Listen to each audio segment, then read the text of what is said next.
Sir नहीं हो रहा है मेरे हर से हर समझ। महादेव। हर हर महादेव। हाँ, ये कह रहे थे कल वाला वीडियो नहीं डला क्योंकि कल हम देख नहीं पाए थे, कोई ट्राई बात नहीं नहीं, कर वीडियो पाए थे। डल चुका है, आप देख लेना। ठीक। ठीक है। सर कौन से इसमें है वीडियो? अरे वीडियो भी डाल दिया है, लिंक भी डाला है, मैं दोबारा एक बार डाल दूंगा। ठीक है, अभी रहने दो उसको, पढ़ो अभी। ठीक है। चलिए, हर हर महादेव। सप्तम स्थान। सप्तम स्थान एक इम्पोर्टेंट है जीवन का। आ,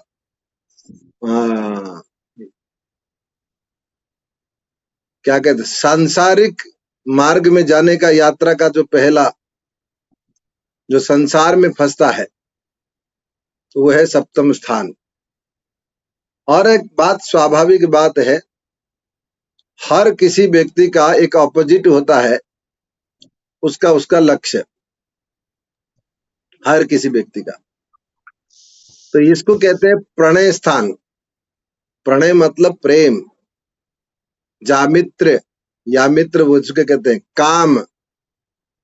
इसको कहते हैं काम।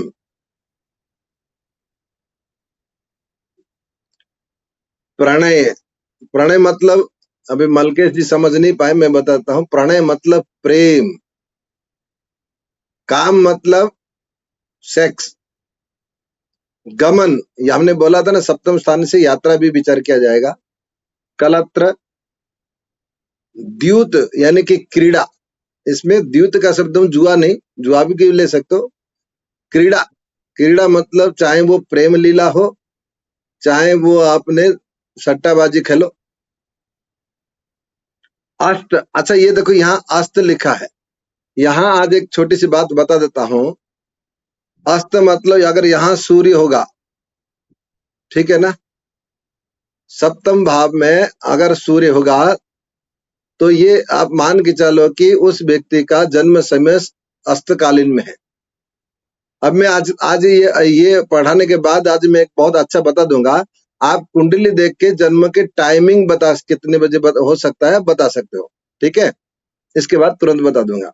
तो ये अस्त स्थान इसलिए कहते हैं कि सप्तम स्थान जो है ना, ये पश्चिम भी कहता है। पूरब हो गया आपका लग्न है, तो ये पश्चिम भी है। तो पश्चिम में तो सूर्य अस्त होता है ना, पूरब में होता है। अमेरिकी के हिसाब से होता होगा, यहाँ तो नहीं होगा। ठीक है ना। और स्मर गृह, स्मर गृह मतलब इसमें एक छोटी सी बात है। ये स्मर गृह ऐसे लिखे हैं, तो मैंने थोड़ा सा इसका उसमें निकाल के देखा शब्दकोश में। सर, स्मर गृह मतलब जहां हमारा सांसारिक मार्ग में आने का जो द्वार कहलाता है। ठीक है ना। तो लेडीज सीक्रेट पार्ट भी इसमें विचार उसी को कहते हैं, क्योंकि वहां से आपका उस ग्रह से, गर्भगृह से बाहर आके आप एक सांसारिक ग्रह में प्रवेश करने जा रहे हो। ठीक है ना। तो पहला घर होता है, गर्भ का घर होता है। फिर स्मर ग्रह का मतलब उसको छोड़ के जो आते हैं, जो रास्ता। कंटक मतलब तो आप समझ गए, कांटा। मुनि ग्रह, ये मुनि ग्रह, मुनि ग्रह भी कहते हैं, है ना। तुरंग मतलब, तुरंग मतलब घोड़ा। अब देखे ना, घोड़ा, घोड़ा जो है ना काम का प्रतीक है। ठीक है। आप अधिकतर काम की दवाई की अगर देखोगे तो घोड़े के चिन्ह लगाएंगे। गुटखा खाओगे तो बिच्छू का चिन्ह लगाएंगे या केकड़े का चिन्ह लगाएंगे। ये एक प्रतीक देते हैं। ठीक है ना। तो घोड़ा मतलब ये जो है कि इसमें काम का प्रतीक है, इसलिए घोड़ा के भी तुरंग कहते हैं। अगर घोड़ा का भी विचार करना हो तो इसी में ही विचार करोगे। ठीक है ना।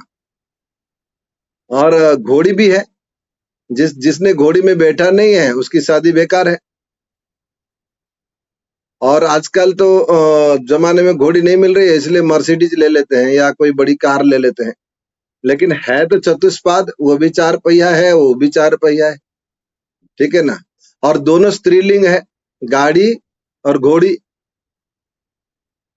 ठीक है ना। इसलिए यहाँ यहाँ इसका भी विचार कर सकते हो। दधी, सूप, दर्प। दर्प मतलब क्या होता है? वंदना बताना दर्प मतलब, ये तो साहित्यिक है। गंदा बास, हाँ गंदी बास। नहीं, दर्प क्या होता है? दर्प, वंदना। दर्प का मतलब होता है कि अपन कोई भी सांस, मतलब इतनी बदबू होती है कि वो अपन सांस नहीं ले सकते, तो दर्प बदबू होती है, उसको दर्प कहते हैं। ठीक है, कोई बात नहीं। अहंकार, अहंकार। नहीं एक नहीं सेकंड, नहीं, नहीं दर्प मतलब, हेलो, हाँ बोलिए। नहीं, मैं अभी ऑनलाइन क्लास में हूँ, अभी बाद में बात करेंगे ना। दर्प मतलब एक उसमें कहते हैं कि अहंकार जैसे शब्द के कहते हैं ना, दर्प। दर्प हाँ, मतलब जैसे राम, अहंकार बोलते हैं। अहंकार को दूसरा नाम है दर्प, ठीक है। और मनसीज, मनसीज मतलब यहाँ कामदेव को कहा गया, मनसीज मतलब कामदेव है, ठीक है ना। और कुसुम सर, आप देखो कितना बढ़िया, मैंने ये बाद में लिखवाया है, ये आपको किताब में नहीं मिलेगा, ठीक है ना। कुसुम सर, कुसुम एक फूल है, कुसुम एक फूल है या नहीं? हाँ अति जी। सुगंधित पुष्प है कुसुम, ठीक है। शायद कुसुम एक फूल है ना, नहीं आकर्षित फूल है। मराठी में फूलों को ही कुसुम कहते हैं। हाँ ठीक है, कुसुम एक जो फूल है, उसका जो मतलब सर मतलब तीर, यानी कि कामदेव का काम बाण को इसको लिया गया है। कुसुम सर मतलब पुष्प बाण, ठीक है ना। मतलब इसका मतलब आप क्या करोगे, क्या विचार करोगे? अब ये इसमें लिख दिया कुसुम सर, अब पुष्प बाण, अब पुष्प बाण यहाँ लिखा है, पुष्प बाण में आप क्या विचार करोगे? मलकेश बताओ, इसमें पुष्प बाण को टारगेट रख के हम इसमें क्या विचार कर सकते हैं? लक्ष्य। बोलो बोलो। सर लक्ष्य, लक्ष्य नहीं नहीं, उसके। इसमें और दिमाग लगाओ, अभी आप रुक जाओ। सुबोध आप बताओ।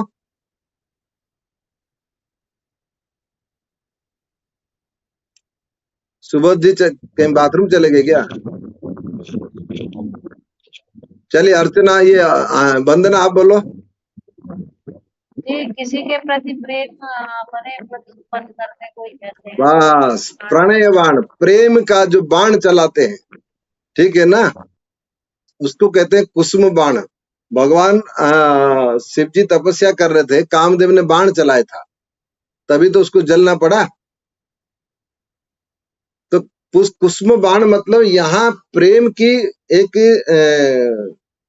प्रयोग, प्रेम का प्रयोग करके अपने और खींचने की जो विधि है, वो बाण को कुसुम बाण कहते हैं। प्रेम प्रेम प्रेम प्रेम, ये प्रणय बाण भी कहते हैं। चलिए पर्वत भी यहाँ से विचार करोगे, ठीक है ना।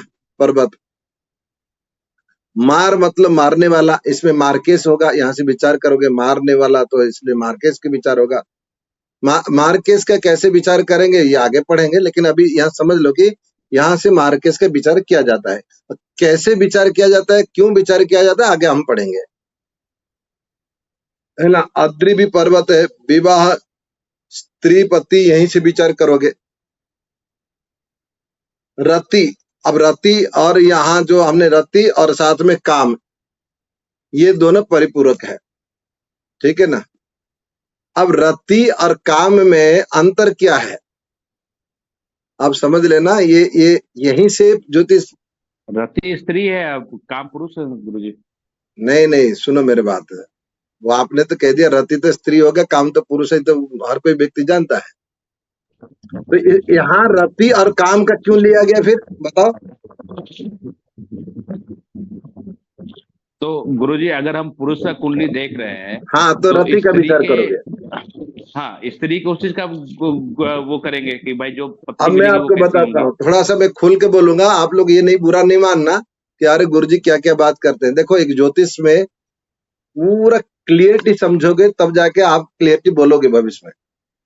रति और काम, पुरुष का जो सेक्सुअल मनोभावना, काम से, काम शब्द को लोगे, और स्त्री का सेक्सुअल मनोभावना रति को लोगे।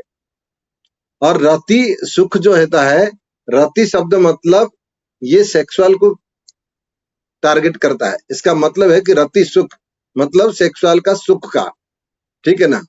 लेकिन इसलिए ज्योतिष शास्त्र में के साथ साथ आप थोड़ा सा अन्य शास्त्र भी आपको थोड़ा बहुत पढ़ना पड़ेगा। तो पुरुष के अपेक्षा स्त्री के अंदर में जो रति जो सुख का अथवा काम सुख का गुरुजी काम भावना सबसे ज्यादा होता है, ठीक है ना। क्यों? शास्त्र में क्या है, आहारम द्विगुणम चैव, पुरुष की अपेक्षा स्त्री थोड़ा दोगुना आहार करते हैं, क्योंकि किसी को भी बच्चे मान लो एक तो दिन भर काम भी करते रहते हैं और साथ में संतान रहते हैं, इसलिए दोगुना। आहारम द्विगुणम चैव लज्जा से चतुर्गुणा, लाज शर्म जो है ना पुरुष के अपेक्षा 4 गुना स्त्री के अंदर में रहती है। और कामाश्च अष्टगुणाश्चैव एतत् नारी से लक्षणम, काम जो है काम शक्ति यानी कि जो काम जो है 8 गुना होता है पुरुष की अपेक्षा। इसलिए रति सुख का अगर मान लीजिए सेक्सुअल सुख का अगर देखना है तो किसी भी कुंडली में अगर आप देख रहे हो तो उसकी पार्टनर की कुंडली में क्या प्लैनेट है, क्या इन दोनों के बीच में वो चीज सही ढंग से हो रहा है। देखो एक बात ही याद रखना, मैरिज विवाह का खट्टापन होना या मैरिज टूटना या मैरिज में कोई ना कोई अनुबंध होना 3 कारण है। इसका मूल 3 कारण। सबसे पहला कारण है, सबसे पहला रति सुख। अगर रति सुख में अगर सुखी नहीं है आपस में तो एक दूसरे को कहीं ना कहीं क्या हो जाएगा, 36 जब मैं लिखूंगा ना देखना। अच्छा 36 और 36 का आंकड़ा बोलते हैं क्यों? 36 का आंकड़ा का कोई मतलब समझा सकता है? हिंदी में सर हिंदी में 3 और 6 दोनों हाँ उनका फेस ऐसे होता होते है। हिंदी में, ये देखो दोनों की पीठ हो जाएगा, इसलिए 36। एक इधर मुंह कर रहा है, एक उधर मुंह कर रहा है, ठीक है ना। हिंदी और अंग्रेजी दोनों में होता है। और इसी को 63 कर दो तो बहुत अच्छा है तो 9, 3 6 9 है, लेकिन 63 में क्या हो जाएगा, जस्ट थोड़ा सा बदल जाएगा। तो इसलिए हमारे कुछ कहावत कहीं कहीं हिंदी के अनुसार, कहीं कहीं उड़िया के अनुसार, कहीं कहीं बंगाली के अनुसार, ये सब चलता है, देखिए ठीक है ना। अब ये दोनों का तो ये जो चीज है, आप किसी भी कुंडली में अगर आप कहीं पति पत्नी में विवाद है, उसका 3 कारण होगा, 3 कारण से चौथा होता ही नहीं है। रति सुख अगर अच्छा ना हो तो विवाह बिगड़ जाता है, आर्थिक स्थिति का अच्छा ना हो तो भी विवाह बिगड़ जाता है, ठीक है ना। और पारिवारिक स्थिति अगर ना हो तो विवाह बिगड़ जाएगा। तो हमको विवाह सुख देखने के लिए क्या क्या देखना पड़ेगा? अष्टम भाव, ठीक है, आप अपने ससुराल के साथ कैसा संबंध रहेगा। और द्वितीय भाव, सप्तम भाव, सप्तम अष्टम द्वितीय भाव। द्वितीय भाव हो गया आर्थिक, और अष्टम भाव भी दूसरे का आर्थिक हो गया, ठीक है। और उसके बाद द्वितीय भाव आपका परिवार हो गया, आपके पत्नी आपके परिवार के प्रति कैसे रहेंगे, और आप ससुराल के प्रति कैसे होंगे। भाई ये जरूरी नहीं कि पुरुष ही आपने कह देगा तुम हमारे घर में आ गए हमारी बात मानो, तो ठीक है, आप किसी की तिरस्कार भी नहीं कर सकते। भाई शंकर जी पार्वती में भी तो यही हुआ था ना कि आप हमारा मायके यहाँ चलिए, उन्हें मना कर दिया, ठीक है। तो इसका मतलब है कि थोड़ा बहुत ये 3 भाव को आप विचार कर लेना। तो यहाँ अगर किसी की कुंडली में अगर कोई व्यक्ति बोलता है कि समझ लेना, मैं आज आपको बता देता हूँ कि कोई व्यक्ति बोलेगा कि सर मेरे एक एक्स्ट्रा सिस्टम चल रहा है तो वहां कोई दिक्कत तो नहीं है। तो सबसे पहले देखना तुम्हारा पत्नी की कुंडली लाओ, या कोई भी स्त्री पुरुष के लिए बोलेगा तो उसके बोले तुम्हारे पति की कुंडली हम देखेंगे क्या कारण है। शिव पुराण अगर कोई पढ़े होंगे तो इसमें एक छोटी सी बात आती है, चंचुला के नाम से। उसकी कोई दोष नहीं था, उसकी पति उसको सुख नहीं दिए, तब उसको किसी दूसरे के पास जाना पड़ा। तब जब उनको पूछा गया था तुमने ऐसा कर्म क्यों किया, तो भगवती ने उन्होंने खुद ही कहा मैंने गलत काम किया। तो भगवती देवी ने कहा कि नहीं, तुमने नहीं किया, तुमको जिसकी शरण में तुम गए थे तो वो सुख तुमको नहीं दिया, इसलिए तुम्हारा एक धर्म है, कोई बात नहीं। तो कभी कभी ये चीज को भी आप आराम से देखोगे तो थोड़ा बहुत दाम्पत्य सुख का भी विचार कर सकते हो। मद मतलब ये भी प्रेम से संबंधित बात है, ठीक है ना। मद मतलब ये भी प्रेम से रति है। हाँ, और क्या है, अज्ञता मतलब जो ज्ञान। हाँ, देखिए अध्वन, अध्वन मतलब सड़क। भाई यात्रा यहाँ से होगा तो सड़क भी यहीं से विचार करोगे, पथ यात्रा जो कहते हैं, सड़क यात्रा। लोक मत, यहाँ लोक का मतलब आज जनता नहीं है, लोक मतलब यहाँ जनता नहीं है, यहाँ लोक मतलब क्या आएगा, संसार। संसार में आप प्रवेश कर रहे हो, ठीक है ना। पति भार्या, मार्ग, गिरी, गिरी मतलब पहाड़, जो पहले हमने बोला था पर्वत। नदी सा, नदी से मतलब समुद्र। नदी सा, नदियों की जो स्वामी है कौन है, समुद्र तो ही है। और प्राण, यहाँ मारक स्थान से देखेंगे तो प्राण भी यहीं से देखेगा। और एक कहते हैं ना मेरे प्राण प्रिय, तो मतलब सप्तम भाव को, हमें पत्नी को भी कभी कभी प्राण है, पत्नी भी प्राण है। पत्नी को भी प्राण कहते हैं ना, प्राण प्रिय मतलब मेरे प्राण का प्रिय है, मेरा प्रिय नहीं है। एक बात बोलो आपसे, प्राण प्रिय, भगवान, प्रिय नहीं। भगवान के कई चरित्र में आपको ऐसा मिलता है प्राण प्रिय, तो इसका मतलब भगवान ही कह के यार यार ये तो बहुत भगवान होकर भी कैसे पत्नी के चक्कर में पड़े हैं। नहीं, वो उस स्टेज को वो निभा रहे हैं और वो कह रहे कि मैं, मेरे प्राण प्रिय है लेकिन मेरा आत्मा में मैं अलग हूँ। ये जब आगे पढ़ोगे आध्यात्मिक ज्योतिष में ये आपको समझ में आएगा। लेकिन अभी अब आप गृहस्थ में रहना है ना, तो इसको पढ़ो प्राण प्रिय, ठीक है। वाणिज्य स्थान यानी से दसम स्थान, कर्म स्थान से दसम स्थान होगा। ये आगे आपका कर्म स्थान है, तो कर्म से 1 1 2 3 4 5 6 7 8 है, 1 2 3 4 5 6 7 8 9 10, ठीक है ना। तो 10वां स्थान माने कि आपका कर्म स्थान से 10वां स्थान वो आपका व्यापार स्थान, ये कि वाणिज्य। विस्मृति, स्मृति का विपरीत शब्द विस्मृति, है ना। और युवती यहीं से देखा जाएगा। फारसी भाषा में इसमें क्या कहते हैं कि हफ्त मखाने या जन्म का नग या जन खाने वाला, ये फारसी भाषा में हमें इसलिए लिख देते हैं थोड़ा बहुत। कभी आप लाल किताब में पढ़ोगे तो उसको कहेगा लाल किताब के हिसाब से। अब और इसमें तो इतने नाम है, और इतने ही अगर आप समझ लिया तो फिर आपको ये थोड़ा बहुत विस्तार हमने नीचे दे दिया है, लेकिन ये है मेन, ठीक है ना। मार मतलब मार्केस विचार करेंगे, ठीक है।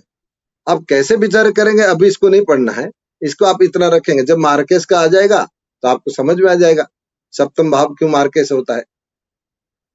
मजे की बात देखो, आप कहोगे गुरुजी पत्नी भी यहीं से विचार किया जाएगा और मार्केस भी यहीं से विचार किया जाएगा, इसका मतलब पत्नी मार्केस है या पति मार्केस है? प्रश्न उठता है, नहीं उठता है क्या किसी को? जी जी। तो इसका मतलब क्या हुआ? हाँ भाई, यहां से पत्नी विचार करोगे, ठीक है ना, और यहीं से मार्केस भी, तो भाई ये कैसी बात है? तो यहीं से पत्नी हो गया और यहीं से मार्केस हो गया। सुनो मेरे बात, बहुत अच्छी बात है, ये आपको आगे धर्म ग्रंथ में मिलेगा, शायद पढ़ोगे तो फिर भी मैं बता दूं, जो मैं पढ़ा हूं ये आपको बताता हूं। हर किसी पुरुष का पौरुषत्व नष्ट होना उसका मार्केस है। विवेकानंद जी को देख लो और बाकी संसारी को देख लो, ठीक है ना। जो व्यक्ति का ब्रह्मचर्य नष्ट नहीं होता है वो महान तेजस्वी है, वो ईश्वर है, वो संसार से अलग है। इसलिए वो ब्रह्मचर्य का नष्ट नहीं हुआ, उसका पौरुषत्व नष्ट नहीं किया गया, तो पौरुष नष्ट हुआ तो उसका शरीर भी वैसे बनेगा, ठीक है। और पुरुष के लिए हो गया पौरुष नष्ट होना, उसका मार्केश हो गया। और स्त्री के लिए बार बार गर्भ धारण करने से, कोई भी स्त्रियां इस संसार में, कोई भी स्त्रियां अगर गर्भ धारण करती है तो उनको अनेक प्रकार रोग का आता ही है। अब आप लोगों ने तो समझ लिया है कि भाई हमने तो जन्म ले लिया है, कोई बात नहीं। मैं उन पुरुषों को जो मूछे मूछे रख के कहते कि मैं मर्द हूं, मैं उनसे एक बात कहूंगा, 3 किलो वजन 24 घंटा 12 मतलब 9 महीना 24 घंटा अपने पेट में पत्थर बांध के रख के देख ले, अगर मर्द है तो, ठीक है ना। तो इसका मतलब ये जो स्थान है, स्त्री के लिए भी बार बार गर्भ धारण करने से उनका आयु क्षीण होता है, इसलिए ये स्थान को कोई गलत नहीं कहा गया है, ठीक है।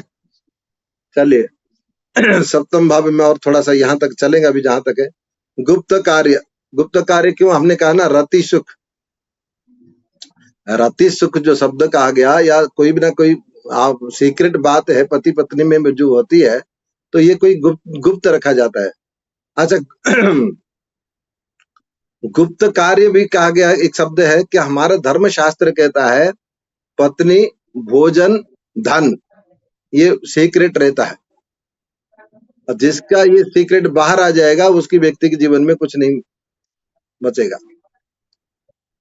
भोजन करते समय मेरे पूज्य गुरुदेव, मैंने आज तक गुरुदेव को भोजन करते समय मैंने कभी देखा ही नहीं है, किसी ने भी नहीं देखा, जो खाना परसने वाला का छोड़कर और किसी ने भी नहीं देखा आज तक। उस आश्रम में इतने लोग आते थे, तो गुरुदेव कहते हैं कि भाई भोजन गोपनीय रखो, भजन भी गोपनीय रखो। भजन दिखाना नहीं करना चाहिए, भजन और भोजन, भोजन भजन शयन शयन और धन, धन। हाँ ये और गोपनीय। स्त्री, अब स्त्री तो आई गया ना, ये तो इसमें पंचम भाग तो यही तो गुप्त कार्य बोल रहे हैं ना। अच्छा मुख्य व्यवसाय के अतिरिक्त काम, जो साइड बिजनेस कोई पूछेगा, ठीक है ना, आप इस भाव से देखोगे। साइड बिजनेस अगर पूछेगा, सर मैं नौकरी के साथ साथ कुछ साइड बिजनेस करना चाहता हूँ, जैसे हमारे मलकेश जी करते हैं, नौकरी भी कर रहे हैं, थोड़ा बहुत साइड बिजनेस भी कर लेते हैं। आजकल तो और तीसरा हो गया उनका, जुड़ गया, ज्योतिष भी जुड़ गया, है ना। तो ये जो साइड बिजनेस मतलब एक अतिरिक्त काम करने का क्षमता किसी व्यक्ति के अंदर कैसा होगा, तो वो भी सप्तम भाव से देखोगे। यात्रा, पति या पत्नी, पुत्र, हाँ पुत्र, लड़ाई का मैदान, व्यापार, पुत्र का सुख इसमें लेना है, ये इसमें पुत्र नहीं लेना है, मतलब पुत्र का मतलब जो है कि इसमें सेकंड संतान, ठीक है ना, तो इसका मतलब सेकंड संतान। आवागमन यानी कि हाँ कौन बोल रहा है, दूसरी संतान देखेंगे इस भाव से। हाँ हाँ जी हाँ, आवागमन मन कल यात्रा, जो यात्रा शब्द मतलब क्या होता है, आप कहीं जा रहे हो तो उसके वहां पहुंच रहे हो, और कोई आपके पास आ रहा है उसकी भी यात्रा बन रहा है, तो इसको यात्रा शब्द कर लो तो आवागमन भी हो गया, है ना। गुमी हुई चीजें, कोई चीज अगर खो गया हो, गुमी हुई चीजें, ठीक है ना। भूल जाना, देखो यहाँ आ गया, एक बात है कि मैं एक आचार्य जी का कथा सुन रहा था कि सप्तम, वो बड़े ज्योतिष भी थे, बड़े कथावाचक थे, शायद मैं कानपुर में या कहीं सुन रहा था, तो उन्होंने बोला कि भाई पत्नी स्थान से ही भूल जाना विचार किया जाता है, ठीक है ना। संसार में पड़े रहना उसी में है और संसार को भूलना भी उसी में है, तो जो अपना अपना लो, ठीक है ना। भूल जाना मतलब किसी भी चीज की भूलना, कितनी अच्छी बात है भाई। एक व्यक्ति भूल गया तो वो हो गया ब्रह्मचारी, मतलब संसार से विरक्त हो गया, और जिसने भूला नहीं पकड़ के रह गया वो संसारी हो गया। तो यही भाव, इसी भाव से विचार करोगे।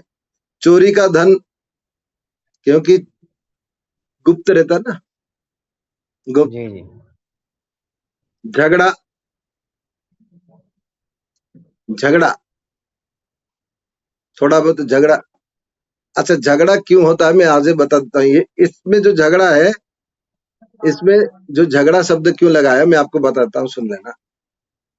पति और पत्नी किसी भी कुंडली में देख लो, इस भाव का स्वामी अगर 1 नंबर होगा ये 7 होगा, ठीक है। अगर ये 2 हुआ ये 8 होगा, अगर ये 3 हुआ ये 9 होगा, और ये इसका स्वामी कभी मित्र होंगे ही नहीं, हमेशा शत्रु होंगे, हमेशा। किसी भी कुंडली में लग्न का स्वामी सप्तम का स्वामी मित्र होंगे नहीं। तो कोई गुरुजी भाई शादी कैसे हो जाती है? तो शादी का मतलब ये है आपको हमेशा लड्डू मिलता रहे, नमक ना मिला तो लड्डू का भी कोई स्वाद नहीं है। मधुमक्खी की पूछो शहद का क्या स्वाद है, तो मधुमक्खी कभी नहीं बताएगा कि शहद मीठा है। तो गुरुदेव 7वां शत्रु होता है ना, नीच का, इसीलिए क्या? वो एक तो नीच का, तो एक कभी ये दोनों मित्र नहीं रहेंगे, तो मित्र नहीं रहेंगे तो थोड़ा बहुत रहेगा। हाँ तो हाँ, इसमें जो वही झगड़ा वही शब्द कहा गया है पार्टनर का, ठीक है ना, थोड़ा बहुत। पार्टनर का, अच्छा, हाँ पार्टनर पार्टनर का व्यापार, ही। देखिए दोनों व्यापारी भी है। जैसे कोई आपका व्यापार पार्टनर भी यहीं से निकालोगे, पार्टनर का जितने भी है, व्यापार पार्टनर, चोरी के पार्टनर, मर्डर करने की पार्टनर, सारे चीज पार्टनर का भी यहीं से लगा। अब पार्टनर का मतलब ये सप्तम भाव से करोगे कि एक बात है कि अगर कभी भी एक आगे मैं कोर्स दूंगा आपको समसप्तक योग में, मेरे ख्याल से 2-3 दिन क्लास चल सकता है। समसप्तक योग, समसप्तक किसी भी भाव का समसप्तक योग का हम कैसे निकालेंगे, किसी भी भाव का। जैसे कि धन का समसप्तक क्या फायदा है, लग्न का समसप्तक क्या फायदा है, तृतीय भाव का समसप्तक क्या फायदा है, चौथे भाव का समसप्तक क्या फायदा है, पंचम भाव का समसप्तक क्या फायदा है, छठे भाव का समसप्तक क्या फायदा है। ये समसप्तक योग के बारे में मैंने अभी लिखा है, धीरे धीरे अभी लिख रहा हूँ, जिस दिन पूरा हो जाएगा फिर डाल दूंगा आप लोगों को। लेकिन पहले ये जाएगा, उसमें छप के आएगा, एक आर्टिकल में लिखता हूँ फ्यूचर पॉइंट में, तो उसमें जाएगा फिर आ जाएगा, ठीक है। दही, दूध, गुड़, विषय वासना, मूत्राशय, नष्ट धन, व्यभिचार, ये आप समझ गए। मूत्राशय, विषय वासना और व्यभिचार, कामुकता, ये सब उसी भाव से संबंधित है। द्वेष, मार्ग भूल जाना, मैंने कहा ना भूल जाना, ये आपने ये जो मेन इतना अगर आप बढ़िया से समझ लिया तो ये नीचे वाला आपको कोई कठिन नहीं है, ठीक है। नीचे वाला कोई कठिन नहीं है।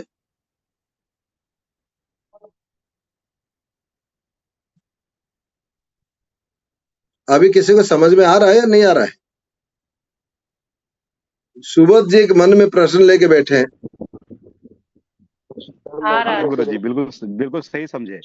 हाँ मैंने गुरुजी समझ, हाँ यहाँ पे हाँ सुगंध का विचार हो रहा है। सुगंध का विचार तो हम चतुर्थ भाव से करते हैं। वहां पे हमारा लॉजिक था कि चूंकि धरा वो में सही है। वो जो चारों सुगंध गुण है, अवेलेबल है तो वो सुगंध जो भी है। नहीं, वो जो सुगंध है, वो जो सुगंध है आपकी जो पृथ्वी से उत्पन्न हुए वस्तुओं का, ठीक है ना। जी गुरुजी। यहाँ जो जी सुगंध है,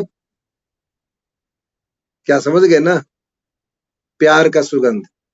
समझ गए गुरुजी, समझ गए। पुष्प बाण है ना इसमें, पुष्प कुसुम जी तर, तो ये जो सिर्फ जी एक गुरुजी। एक पुष्प लिया गया है, कुसुम। कुसुम जो फूल है वो आपके प्रेम से संबंधित है, जी ठीक है ना। जो सातवां बाण जिसको बोलते हैं, कामदेव का सातवां बाण जिसको बोलते हैं। हाँ आप समझ गए। तो उसमें सुगंध तो होता जी है। गुरुजी। जी अरे जी अब जी शंकर जी आंख बंद करके तो ध्यान कर रहे थे, भाई नाक में सुगंध जी। गया तब तो जाके उन्हें समझा यार हाँ, ये जब उन्होंने बसंत का ऋतु क्रिएट किया था, बिना समझ गए गुरुजी। ऋतु का ऋतु परिवर्तन हुआ नहीं, बसंत आया नहीं, ये बसंत की सुगंध कैसे आने लगी। जी गुरुजी, समझ मत, गए। हाँ यहाँ सुगंध मतलब ये है। और क्या कहलाए, देखिए पेय पदार्थ, गुदा स्थान, मीठी चीजें, बड़ी बिल्डिंग। क्योंकि बड़ी बिल्डिंग इसमें क्यों कहा गया, आप मैंने बताया था ना, थोड़ा ऊंचा स्थान। ऊंचा स्थान जैसे पहाड़ है, बड़ी बिल्डिंग है, किसी की बड़ी बिल्डिंग में बड़े बड़े टावर बनाने जा रहे हैं, ठीक है ना। वो हमको सूट करेगा या नहीं। हाँ अनाहिता क्या बोल रहे भैया हो? कुछ कुछ छूट गया इससे पहले? अरे छूट गए तो आप देखते लो ना, इसमें कोई विशेष तो है नहीं। हाँ वो जी जी। जो मेन तो मैंने आपको, मैं इसमें देख रहा हूँ कि जो आपको बताने, जैसे अभी बड़ी बिल्डिंग मैंने ढूंढा, ठीक है ना। आप हाँ जी जी कोई जी पूछा आपको कंस्ट्रक्शन के बारे में, मैं अच्छा सा एक टावर बनाने जा रहा हूँ, तो आप जी। उसमें देखोगे भाई मकान का जो देखोगे तो आप चौथा भाव में देख लोगे, ठीक है ना। लेकिन कोई बॉडी टावर बनाने जा रहे हैं तो उसको किस भाव में देखोगे, क्योंकि उसमें एक नहीं जी अनेक होते हैं। तो यानी कि ऊंचाई का, जितनी ऊंचाई बिल्डिंग बनेगा तो बड़ी बिल्डिंग ये हो जी गया, जी। ठीक है ना। यहाँ पे गुरुदेव एक और लिखा था, एक ही समय में दो पत्नियां होना। कहाँ लिखा है? हाँ ये देखो, यही पूछ रहा था गुरुदेव मैं। हाँ मेन पॉइंट यहाँ विशेष दिख रहा था मुझे, कुछ बहुत विशेष बात थी ये। एक समय में दो पत्नी होना। जी देखो एक शब्द में है, मैं आपको बताता हूँ, पत्नी का अर्थ आप समझे कुछ? कई पत्नी का डेफिनेशन आपको मालूम है?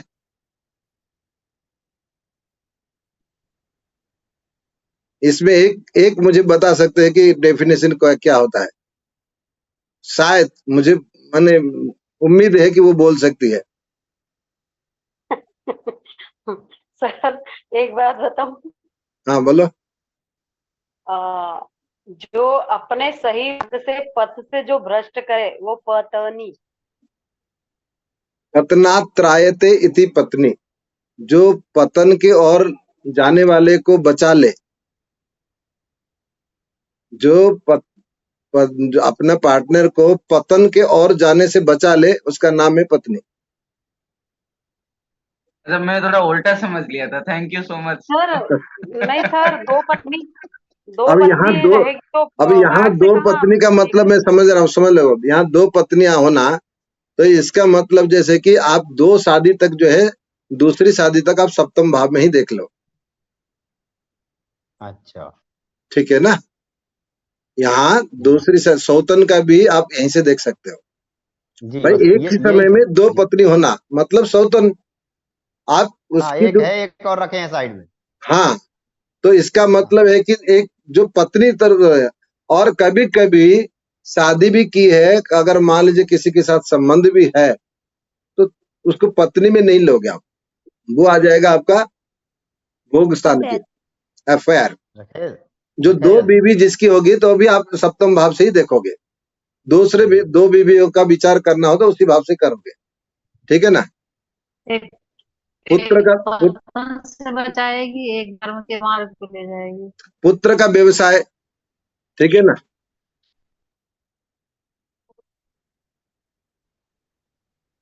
पुत्र का व्यवसाय व्यवसाय देखने के लिए लग्न और सप्तम सबसे पहले इंपोर्टेंट लेना, लग्न सप्तम दसम और एकादश, ठीक है ना। लग्न गुरु जी सप्तम, मेरा एक सवाल है।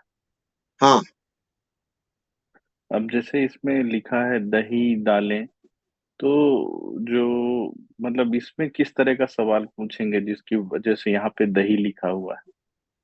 हाँ देखिए क्या होता है, हमें इससे पहले चतुर्थ भाव में दूध पढ़ा था, ठीक है ना। आप अभी अभी आ जाए तो मैं आपको बताऊं, तो दूध से ही दही बनता है, ठीक है ना। तो इसका मतलब है कि जो हमारे दही मतलब इस, देखो एक तो आप इसमें दही के शब्द मतलब दही लेना है, दही का विचार। जैसे कोई बोलेगा मुझे मैं एक बिजनेस करने चाहता हूँ लस्सी वाला, ठीक है ना, तो लस्सी कहाँ से बनेगा? दही से बनेगा। आप कहोगे नहीं लस्सी दूध से बनती है, नहीं ये बात नहीं है, पहले दूध से दही बनी है, ठीक है ना, और दही से लस्सी बना। तो कोई अगर आप बिजनेस पूछेगा कि मैं एक ड्रिंक से पीने वाला से संबंधित कोई कर रहा हूँ, ठीक है ना, तो आप उसमें पूछोगे क्या करना चाहते, मैं एक लस्सी का स्टॉल लगाना चाहता हूँ, तो आप इसमें ले सकते हो। दाल दाल का बिजनेस कोई करना चाहेगा तो भी आप इसमें ले सकते हो, दूध का भी इसमें ले सकते हो, गुड़ का भी ले सकते हो, ठीक है ना। मतलब ये वस्तुओं का बिजनेस आप मान लीजिए कोई पूछेगा मेरे पास, अगर हाँ एक बात और भी है, उदाहरण दे देता हूँ। जैसे कि किसी व्यक्ति ने पूछा आपसे बात करते करते समय, ठीक है ना, अगर सप्तम भाव से ज्यादा उसका लग्न का संबंध रहता है तो आप बोल सकते हो भाई आप पत्नी से बहुत प्यार करते हो, आप गुड़ बहुत पसंद करते हो, आप दही बहुत अच्छे खाते हो। तो वो कह रहे कि यार आपको कैसे पता चल रहा है, मैं दही खाता हूँ, गुड़ खाता हूँ। समझ में आ गया ना। जब लग्न का भाव, लग्न जी का जी स्वामी, अगर आप लग्न हो गए, अगर सप्तम भाव से ज्यादा पसंद आ गया, और जोरू का गुलाम अगर देखना है किसी व्यक्ति का, कहेगा कि मेरे को पूछते हैं गुरुजी ये लॉयल होगा कि, हमने बोल देता अरे ये तेरा तो जोरू का गुलाम है, चिंता ना करो, ये जोरू का गुलाम बनेगा। ऐसे बनते भी है, पत्नी की सिवा कुछ और किसी को मानते ही नहीं है दुनिया में। सर वो किस प्लेनेट से देखा जाता है, कौन सा वो, प्लेनेट होने से? वो लगने का संबंध यदि सप्तम भाव से पूर्ण रूप से संबंध हो, मैत्रीता संबंध, ठीक है ना, और डिग्री वाइज बिल्कुल बराबर डिग्री में हो। सर एक एग्जांपल दीजिए ना प्लेनेट का। एग्जाम्पल दे देता हूँ, देखो इसका भाव, ये लग्न हो गया, हाँ ये सप्तम हो गया, हाँ। और इसका जो स्वामी होगा, मान लीजिएगा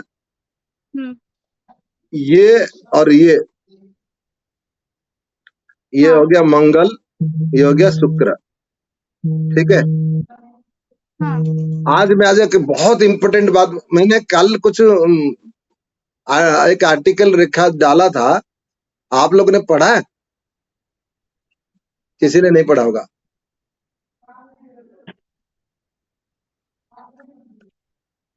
अगर जो ईमानदारी से पढ़ा होगा बोलेगा उसको गिफ्ट मिलेगा, ईमानदारी से, फिर हम पूछ लेंगे। गुरुजी एक प्रश्न है। हाँ, आपने बोला कि ये दोनों घर जो है, या शायद मैं गलत समझ रहा हूँ कि यहाँ पे नहीं नहीं, देखो हमेशा नीरज जी शत्रुवत एक ही बात होंगे। याद रखना, हमारे यहाँ जितने भी पढ़ते हैं, आज तो शायद आज आप ज्वाइन किए ना, जी यहाँ जितने भी पढ़ रहे हैं आप इनसे पूछ लेना, हम इनका डाउट क्लियर करके आगे बढ़ते हैं। जी जी और कोई शंका नहीं करना मैं गलत हूँ या सही हूँ, या आपको कैसे पता चलेगा आप सही भी बोल रहे हो, बोलो।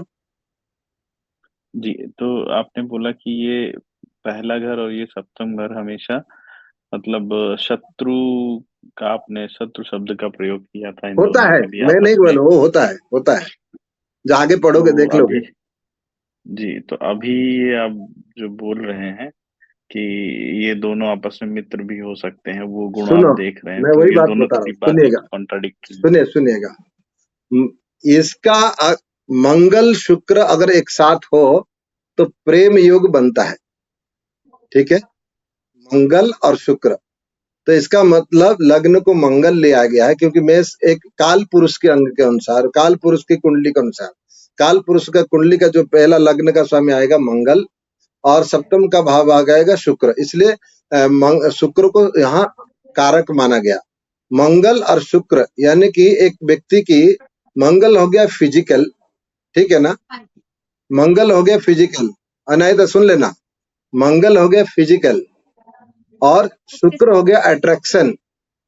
अगर फिजिकल और अट्रैक्शन का संयोग बन जाएगा तो अच्छा प्रेम योग बनता है। अगर उसमें शुक्र मंगल चंद्र जुड़ जाएगा फिर गुरुदेव। मन भी जुड़ जाएगा, उसमें चंद्र जुड़ गया तो मन भी हो गया, यानी कि मन का हाँ मतलब आंतरिक विचार और बाह्य शरीर का आकर्षणता, और दोनों के अंदर में जो प्रेम प्रणयता, ये तीनों एक साथ होते हैं, तब जाके ये उत्तम श्रेणी का प्रेम युग बनाता है। अच्छा प्रेमी युग बोलते हैं उसको, कहते हैं लॉयल। अब आपने पूछा है ये दोनों आपस में शत्रु होते हैं, ठीक है, इसका मैं अभी इसलिए बोला था कि ये देखने को आपको मिलेगा हमेशा, लेकिन फिर भी शादी क्यों होती है, फिर तो शादी नहीं होना चाहिए, ये बात उठती है ना। तब देखिएगा जी जी इसका एक कारण है, जब तक आपके सामने आपको जगाने वाला कोई नहीं मिलेगा, ऑब्जेक्शन करने वाला, तो आपका भी डेवलप नहीं होगा। समझ गए ना। और गुरुजी ऐसे भी तो है ना जब तक खुद का क्षय ना हो, जैसे अगर पौधा को ले लें, अगर उसकी डाली का क्षय ना हो तो वो 2 भाग में डिवाइड होकर 2 अलग अलग डाल नहीं बनेंगे।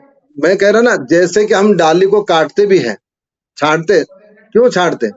उसका ग्रोथ के लिए। जी गुरु जी।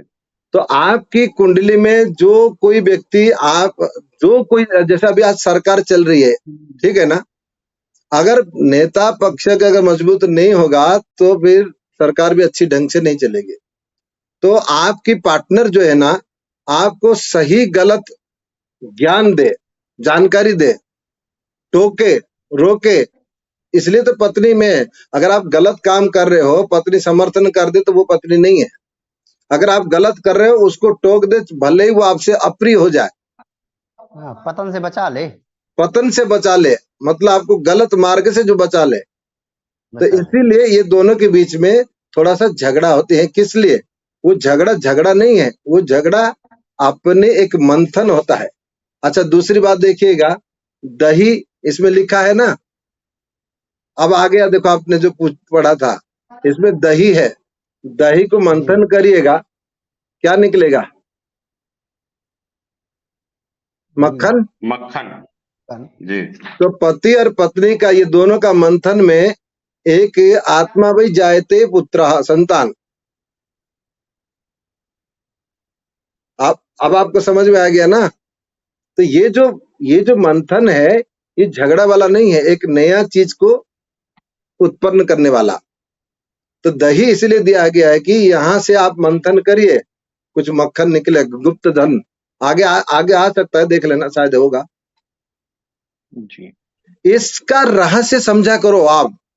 आपको कुछ नहीं करना है। ये आपको इतना ध्यान रखो, ये दही शब्द में तो आप जिस दिन आप लॉजिक लगाना शुरू कर दिया, भाई ये दही शब्द क्यों कहा गया, इसका क्या कारण है? इसका मतलब है कि दही से मंथन करेंगे तो मक्खन निकलेगा, तो और भी कीमती चीज इसमें आ सकती है। तो इसीलिए इसमें झगड़ा भी कहा गया। ये झगड़ा मतलब क्या, लड़ाई है क्या? नहीं, ये झगड़ा मतलब गलत कर्म को रोकने वाला। भाई कोई भी पार्टनर में झगड़ा तब होती है ना, कोई गलत कर रहा है तो उसको रोक टोक करता है, तब झगड़ा हो जाती है। और उसको कोई मान ले तो पार्टनरशिप अच्छी हो जाती है, नहीं माने बिल्कुल अलग हो गया। ठीक है ना? तो ये चीज देखे, ध्यान रखो। हाँ, घी देखिएगा, ये देखा आगे ना, घी, फिर मक्खन से, और आपने गहराई में जाओ,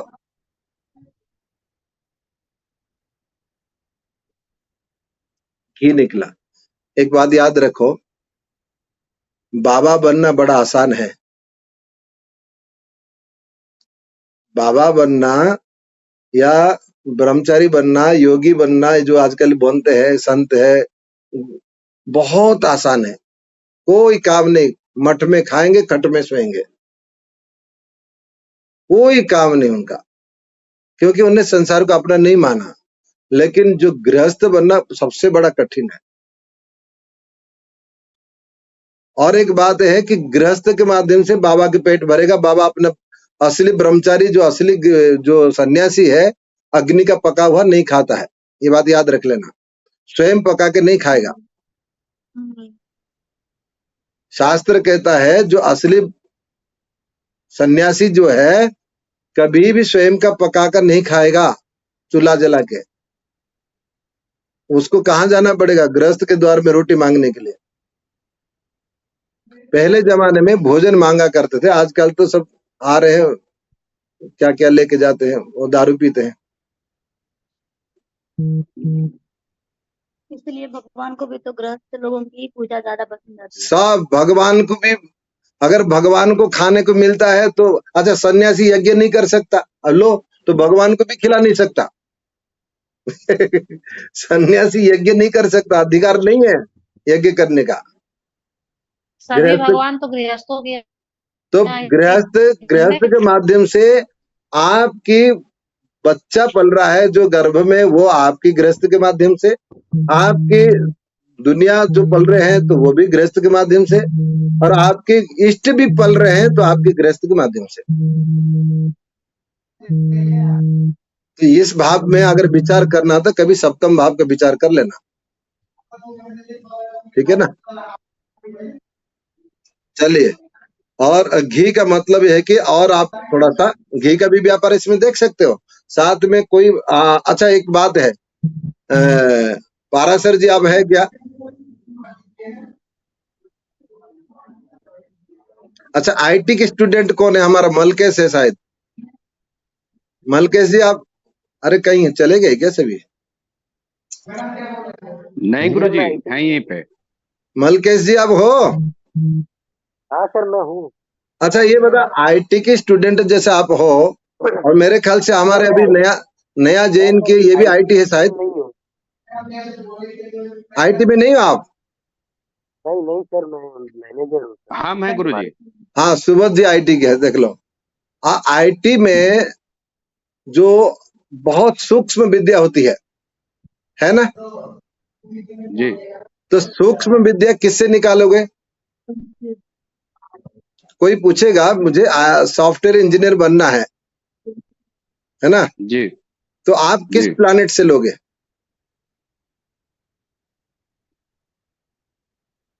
पारासर जी, सर हार्डवेयर तो शनि से लेंगे या शुक्र लेंगे, आई थिंक इससे। देखो सॉफ्टवेयर क्या होता है नीरज जी? सर शनि राहु, शनि राहु। कौन बोला शनि राहु? शनि किसने तो बोला? हार्डवेयर के लिए हो गया, शनि तो हार्डवेयर हो गया, कंप्यूटर जो भी सुनो मशीन सुनो हो गया मेरे उसके लिए बात शनि सुनो, हो गया।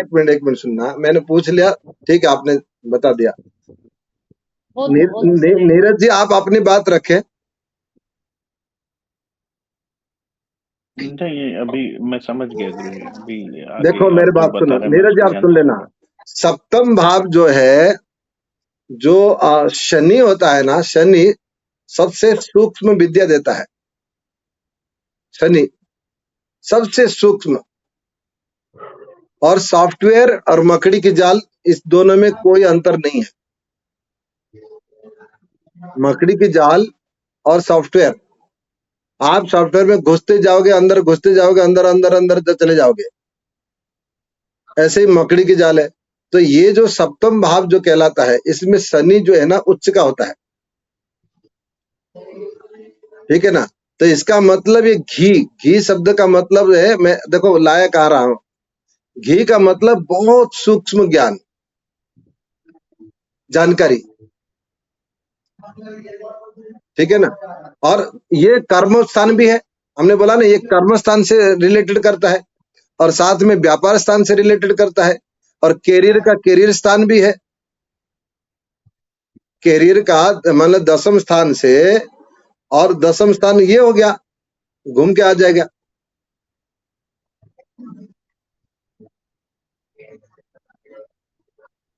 ठीक है ना। तो चलिए, घी स्वदेश शत्रु और नाभि, नाभि भी यही विचार किया जाएगा, है ना। शायद मैं एक दिन गुरु पूर्णिमा, एक दिन कोई लोग ज्वाइन किए थे, तो नाभि चक्र मैंने आपको क्या बोला, ये पालन स्थान है, सप्तम स्थान। सप्तम स्थान पालन स्थान है, संसार का पालने वाला।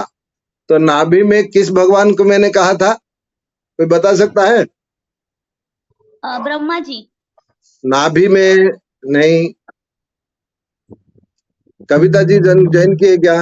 विष्णु बोला था, I think। नाभि में भगवान विष्णु को माना गया है। विष्णु बोला था ना आपने? हाँ, भगवान पालनकर्ता। तो सप्तम स्थान में आप पालनकर्ता से संबंधित आप भगवान विष्णु को जोड़कर देखना, क्योंकि ये नाभि भी विचार किया जाता है।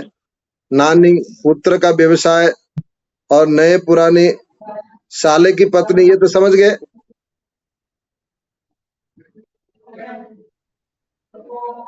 जी गुरुजी।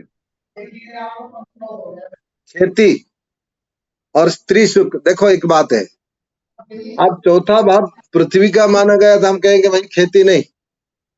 खेती में क्या होता है, इसमें खेती का शब्द क्या क्यों कहा गया, इसका समझो। खेती का शब्द है कि बीज रोपण, ठीक है ना। तो बीज डाला जाता है, तो जहां से कोई पेड़ उपजे, तो इसका शब्द, खेती का शब्द, आप यहाँ खेती से भी विचार करोगे। और खेती का शब्द मतलब इसको क्यों कहा गया है, क्योंकि यहाँ बीज रोपण होता है। स्त्री का सुख, ठीक है, साझेदारी, पार्टनरशिप का, साझेदारी का व्यापार, उपभोग, और क्या लिखा है, और कहाँ देखो, कोई डाउट होगा तो देखो, दूसरी संतान, ये तो हो गया। पुत्र की साले की पत्नी, पुत्र की साले की पत्नी, ये देख लो भाई, सही है गलत है? पुत्र की साले की पत्नी सही हो रहा है। ये आ 1 गया 2 पुत्र, 3 4 5 6 7। देखो मैं लिख देता हूँ, ये हाँ हो गया, गुरुजी, सही है। हाँ हो रहा है पुत्र, गुरुजी। पुत्र यहाँ की, से 11वां हो गया पत्नी भाव, तो और वहां से तीसरा पत्नी का बहू हो भाई गया, भाव, उसके है ना, अपोजिट। बहू से जी, तीसरा भाव, ये हो गया भाई साला। का, उसके भाई का। जी, हाँ, उसके मतलब अपोजिट पत्नी। पुत्र की साला हो गया ये, ठीक है ना, और उससे 7वां भाव, ये पुत्र की साले की पत्नी, सही है। जी गुरुजी। और भतीजा, मित्र की माता, मित्र की माता, ठीक है, कोई बात नहीं। पंचम चतुर्थ भाव माता के भी है, तो माता से माता ले लो। ये माता से कहेगा तो मित्र की माता का कहाँ से आ गया? तीसरे भाव से चौथा भाव, बस 1 2 3 4। ठीक है, ठीक है, सही है। नहीं, तीसरे बार से चौथा भाव भी मित्र था ना, जी गुरुजी, चौथे से मित्र को देखते हैं। चौथे से हाँ चौथा गुरुजी। है। चौथे से चौथा मित्र की माता, स्वयं की दूसरी संतान, ये हो गया। और ये क्या है? ससुर की मित्र, बस्ती, बस्ती मतलब नाभि के नीचे की पेट की भाग, ठीक है ना, गुप्त स्थान। हेलो हाँ बोलो। सर, ये दूसरी संतान कहाँ से देखते हैं स्वयं की? दूसरी संतान, स्वयं की दूसरी संतान, यही 7वें भाव से, इसी भाव से। 7वें भाव से। अच्छा, इसी भाव से। और पहली संतान? पहले संतान ये यहाँ से 5वें भाव से, पंचम से। ऐसा क्यों? पंचम।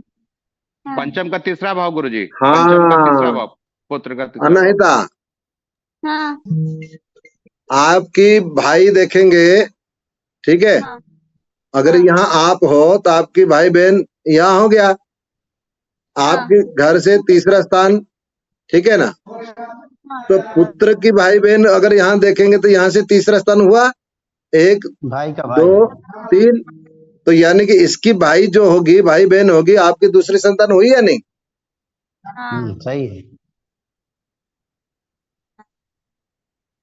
और परस्पर, ये देखिए स्त्री पुरुष का परस्पर प्रेम, ठीक है ना, यहीं से देखोगे लाभ हानि संतान की। और इसके बाद हम थोड़ा सा, अरे ये पहले मिटा के जाना पड़ता है, मैं जल्दी से बता के एक अच्छी बात बताना चाहता हूँ आप लोगों को, है ना।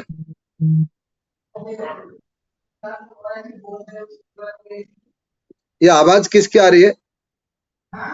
किसी का मोबाइल बज रहा वाइब्रेशन में शायद। नहीं नहीं, कोई बात कर रहा है किसी से।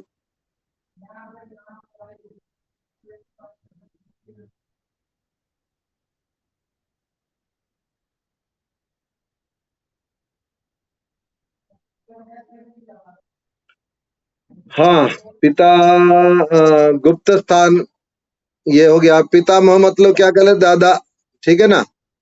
नीरज जी, यहाँ से दादा का भी विचार करोगे, मतलब पिता के पिता, ये पिता हो गया।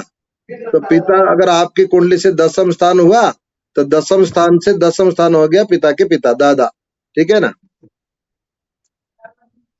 और क्या है भाई? भांजे, चौथा भाई, पिता का घर, ये इत्यादि इत्यादि हो ये गया। जो शो हाँ गुरुजी, ये जो बीच बीच में आपको डिस्टरबेंस हो रहा है, वो मनोज कुमार द्विवेदी जी के यहाँ से हो रहा है।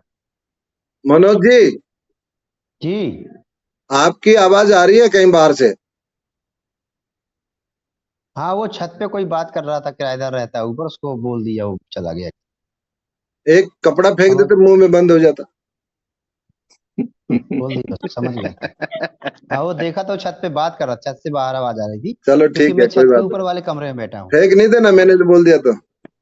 नहीं नहीं, नीचे बैठता नहीं गुरुदेव, क्योंकि बच्चे परेशान भागे करते हुए हैं। व्यक्ति का स्थान, कोई व्यक्ति भाग गया हो, कहाँ मिलेगा? जैसे प्रश्न आता है ना, फलाने व्यक्ति भाग गया, वो कहाँ हो सकता है? तो वो सप्तम स्थान से देखोगे। क्या बात है। ठीक है। और आपकी पत्नी की जैसे अच्छे बुरी स्थिति देखोगे, थोड़ा बहुत यहाँ से भी सेकंड पत्नी की भी देख लेना। लेन देन, मतलब स्त्री की गुरुजी शुद्धता और शुद्धता, वैधव्य योग देखना, ये आएगा, ये बहुत मैटर अच्छा है। अगर किसी की कुंडली में विधवा योग है तो ये उसको देखना हो तो ये सप्तम भाव का मुख्य रहेगा। ठीक है ना। जब हम पढ़ेंगे वैधव्य योग कैसे बनता है तो उस समय आपको समझ में आएगा। गरीब का धन गरीबों का धन, सप्तम भाव जो है ना, एक लूट वाला स्थान भी है। राज सम्मान क्यों हुआ? दसम से दसम। अब यहाँ लेखक कह रहे हैं कि बिल्डिंग की रंगाई पुताई अगर देखना हो, ये है करने वाला जो कारीगर, नट नटी, गायक, शराब, साड़ी व्यापार, नगर पालिका, ग्राम पंचायत, सिनेमा, थिएटर, फिल्मी, अरे एक ही बात है तो निर्माण व वितरण, रिकॉर्डिंग। लो, अपन लोग 2-3 दिन रिकॉर्डिंग नहीं हो पा रहा था, इसी को देख लेते तो अच्छा था। रेडियो कार्यक्रम, भूगर्भ, ये सारे, ये आपका ये चीज देखना।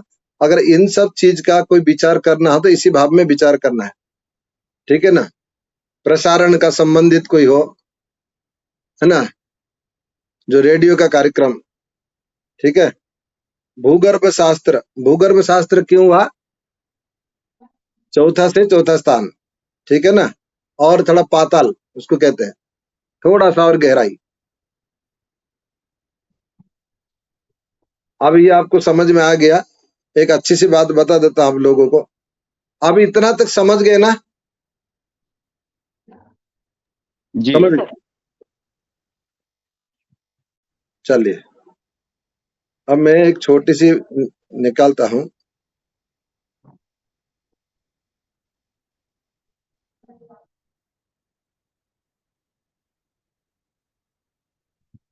ये देख लेना, ये एक चक्र है कुंडली में, दिख रहा है आपको। अगर सूर्य जहां बैठा होगा, एक सूत्र में ध्यान कर लेना, सूर्य जहां बैठा होगा उसका उतने से उतने टाइम के पहले जन्म है, उतने से उतने टाइम के बीच में। अब आपको किसी का कुंडली मालूम है सूर्य कहाँ बैठा है, आपका टाइम पता कर लो। हाँ, ये थोड़ा बहुत महीना के हिसाब से आगे पीछे होगा, फिर भी सूर्य गुरुजी जिस मेरे पे तो सेट बैठ गया गुरुजी। वो सभी का बैठेगा।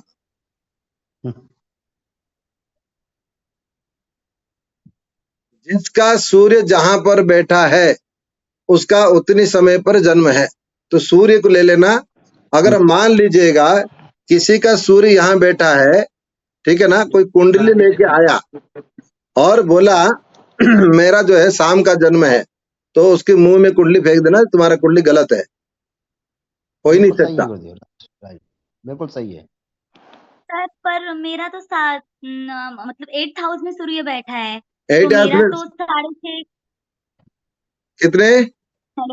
8th हाउस में है सूर्य मेरा। 8 हाउस में किस राशि का है बताना। एक मिनट। हाँ नंबर कितना है? 8 हाउस का नंबर कितना है? हाँ, एक मिनट। गुरुदेव 8 में मेरा भी सूर्य बैठा है, मेरा भी 3.5 का जन्म है। चार राशि, चौथे राशि का।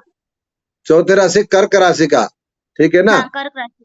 हाँ, तो कर्क राशि का सूर्य मतलब अगस्त के महीना में लगभग, जुलाई। हाँ, 15 जुलाई से 15 अगस्त, ठीक है ना। हाँ। तो ये जो हमने दिया है ये 5m to 7m, ठीक है ना, ये हाँ। हमने बीच का हिस्से का दिया है, ठीक है ना। तो आप आधा घंटा, मैंने बोला ना आधा घंटा फर्क होगा, क्योंकि आपका सूर्योदय का जो टाइमिंग रहता है उसके अनुसार ले लेना। अच्छा, मैं आप लोगों को और क्लियर कर दूं।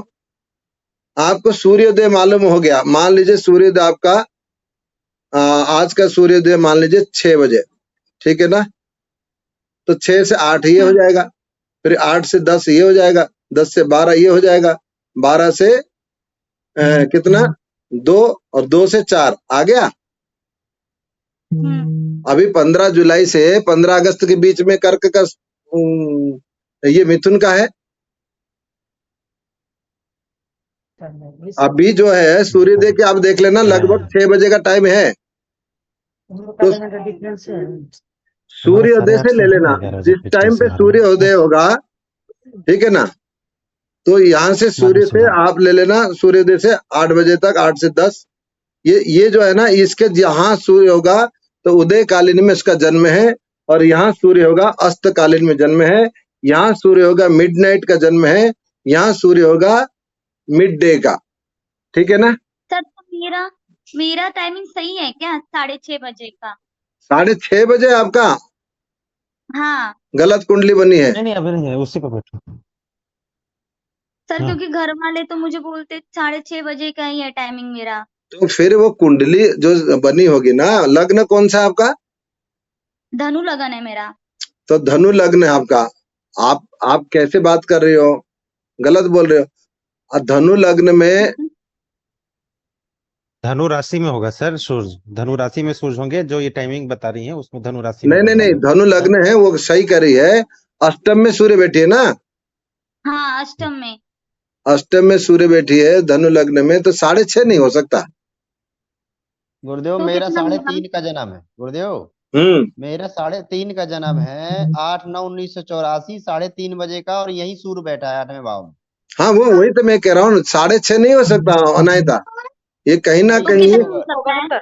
आपका टाइमिंग होना चाहिए 3 से 5:30 के बीच में, ज्यादा से सर ज्यादा। हमारा भी सटीक है, हमारा भी सही है, सटीक है सही है। 11 से 21। गुरुजी मेरा सटीक नहीं बैठ रहा है यहाँ पे, ऐसे मेरा कुंभ जिसका राशि में नहीं शनि बैठ रहा है बैठे मैं हुए हैं। बैठा दूंगा, चिंता नहीं करो। नहीं वो पता है, लेकिन ऐसे बैठना मतलब टाइम 1.5 घंटा अरे से ऊपर हो एक जाएगा। मिनट रुक जा, अनाहिता का देख लेते। अनाहिता, आपकी हाँ, जो जन्म समय है ना, ये हाँ। थोड़ा सा आगे पीछे होगा, या तो सूर्य को आगे पीछे करो। सर मम्मी बोल रही थी जैसे मैं घर में पैदा हो गई तो मम्मी बोलती, थोड़ा सा होता ना कि अंधेरा पड़ा हुआ था, तो लगभग उन्होंने बोला 6 के बीच में, ऐसे बोला उन्होंने। तो आप एक काम कर सूर्य लेना, आपका गलत है। आप एक काम कर लेना, अपने डेट ऑफ बर्थ में 6:30 का टाइम डाल देना, ठीक है। 6:30 का टाइमिंग डाला है, उसी से कुंडली देखती हूँ अभी तक मैं।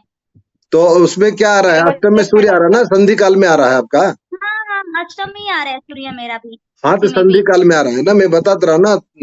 3 और किसका नहीं बैठ रहा है, एक और मैं तुम्हारा मेरा- देख लूंगा बाद में, ठीक है ना। अनायता, सर जी का नहीं बैठ रहा है गुरुजी। इसका पारासर जी, मेरा- आप तो बड़े ज्योतिषी हैं, आप पारासर जी बैठा देते, आप खुद ही बैठा देते।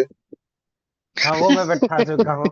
8:45 AM में जन्म हुआ है मेरा, हाँ और 11वें घर में सूर्य बैठे हुए हैं, हाँ ठीक, 11वें घर 28 में, डिग्री में 11वें सूर्य घर में बैठे या हुए हैं।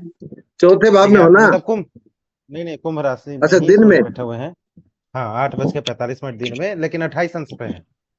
नहीं आपका सूर्य कहाँ पर बैठा है, किस भाव में? 11वें घर में 11वें हाउस में बैठा है। और टाइम क्या है जी। आपका?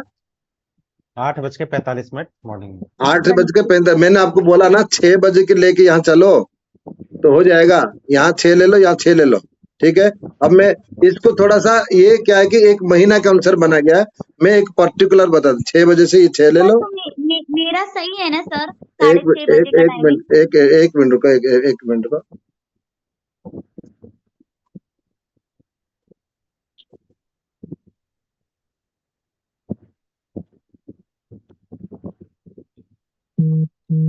हमारा तो लगने ही नहीं पता है। पराशर जी डेट टाइम लिखने में गलती कर दी है लगता है कुछ। सही है, कैलकुलेशन सही है। अब मिला लो पारासर जी। हाँ नहीं वो तो मुझे पता है, मैं तो ऐसे ही पूछ रहा था। अच्छा, जांच कर रहे थे? नहीं जांच नहीं कर रहा था, वो कुछ घर से अब क्वेश्चन आ 6 गया तो बजे उसी पे का मैं बता रहा था। एक बात है, हम लोग क्या करते हैं ना, ये एक मैं ले लिया था मेरे हिसाब से, ठीक है ना। तो सूर्योदय कालीन तिथि हर जगह का अलग अलग रहता है ना, उसकी हाँ, वजह से थोड़ा भी सा आगे पीछे रहेगा। आप 6 बजे के ले लो तो बिल्कुल सही बैठ जाएगा, राइट 6 बजे। 6 बजे का ले लो। हाँ वंदना जी, तो आपने कहा हमारा सूर्य, गलत हो जाएगा फिर 6 बजे कर लेंगे तो। हाँ 6 बजे का ले लो, सही हो जाएगा। अच्छा एक हमारा तो बात, 4 ही सही है, 4 और चौथा स्थान। एक बात और बताता हूँ मैं आज आपको, बहुत अच्छी बात बताता हूँ, सुनो। ये छोटी छोटी बात कुंडली देख के आप बता अच्छा दोगे। गुरुजी 1 मिनट। तो अगर हम मान लीजिए किसी का एक्चुअल विचार करना हो, तो जिस जगह पे वो पैदा हुआ है वहां का, अगर हम डेट ऑफ मतलब सनराइज का समय लेके करें 2-2 घंटे के हिसाब से, तो सही बैठ जाएगा बिल्कुल। हाँ सनराइज के जी हिसाब से ले लो तो आराम से बिल्कुल सही बैठेगा। आपको थोड़ा बहुत सनराइज का डेट मालूम, टाइम मालूम हो जाए, ये मैं बता दूंगा सनराइज का टाइम कैसे मालूम होता है, पंचांग कैसे देखा जाता है, ठीक है ना। जी आज एक बहुत हाँ अच्छी बात बताता हूँ, एक बात याद रखना,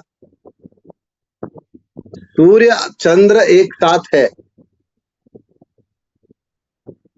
सूर्य चंद्र एक साथ है तो क्या होता है, अमावस्या योग, अमावस्या। अमावस्या का। और सूर्य से चंद्रमा 7वें घर का होगा पूर्णिमा, पूर्णिमा। ठीक है ना। तो हमारे में सूर्य चंद्रमा राहु बुध इकट्ठे बैठे हैं। तो और आपका अमावस्या का जन्म होगा ना, हाँ कहा तो यही जाता है कि और उस दिन अमावस्या, ग्रहण वैसे लगा था, प्रतिपदा बता रहा है। उस दिन ग्रहण भी लगा हाँ था। ग्रहण लगा था, लगा था ग्रहण। जी। ठीक है। और ज्योति कुछ बोल रही है लेकिन वो माइक ऑन नहीं किए। नहीं मैं बोल रही थी, मैं बात इधर से बात करती हूँ पर मेरा माइक बंद ही रहता है।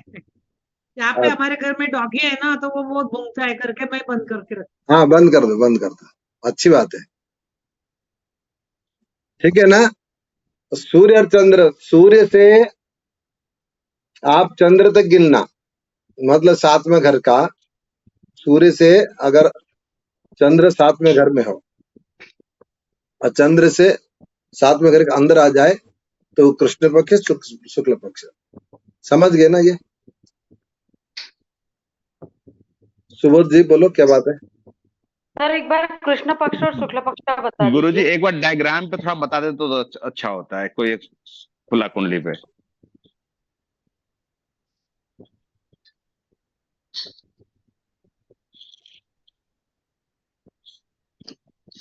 गुरुजी आज से आपको कैसे पता चला? दोनों टाइम आपने जो पूछा कि सुबोध जी के मन में सवाल है, दोनों टाइम मेरे मन में सवाल था। ये इंट्यूशन हो जाता है कभी कभी।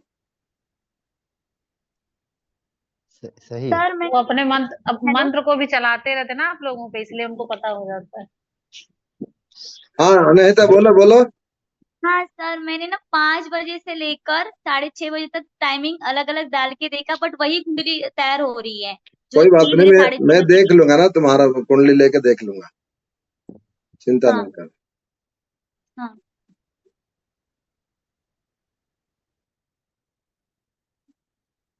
एक चक्र कहाँ गया यार, कुंडली चक्र, यार चक्र वाला फाइल ये है।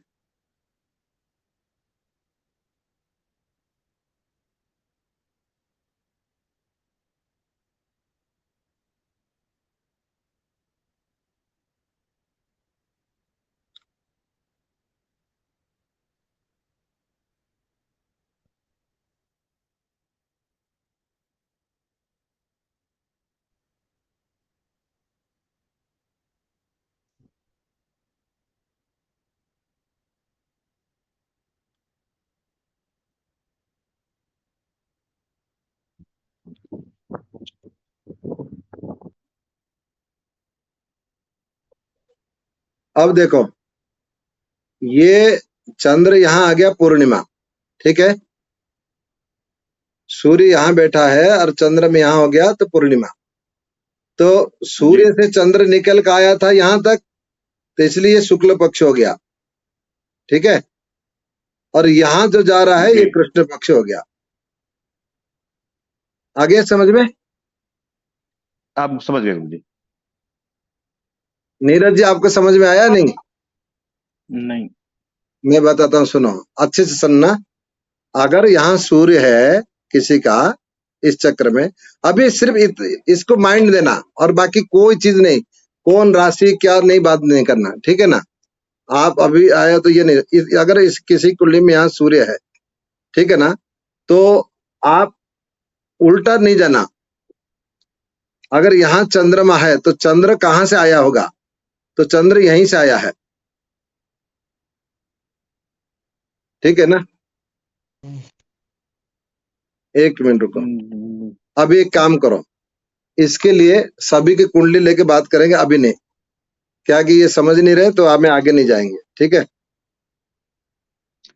अभी टाइम भी हो रहा है, जरूरत से ज्यादा टाइम हो गया। सब ऑन कर लो, वीडियो ऑन कर लो, अगर जिस सभी को राम राम कर लेंगे।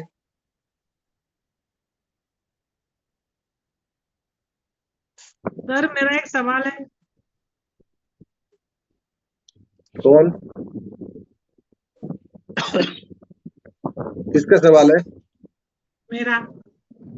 हाँ बोलिए। सर आप वो मंत्र देने वाले हैं ना? मैंने बोला था ना गुरुवार को देंगे। हाँ कल गुरुवार ही तो है। कल दे देंगे, कल बता देना। और सभी लोग का देखो बढ़िया है, कहाँ कहाँ बैठे, कितने दूर बैठे, एक स्क्रीन में आ गए।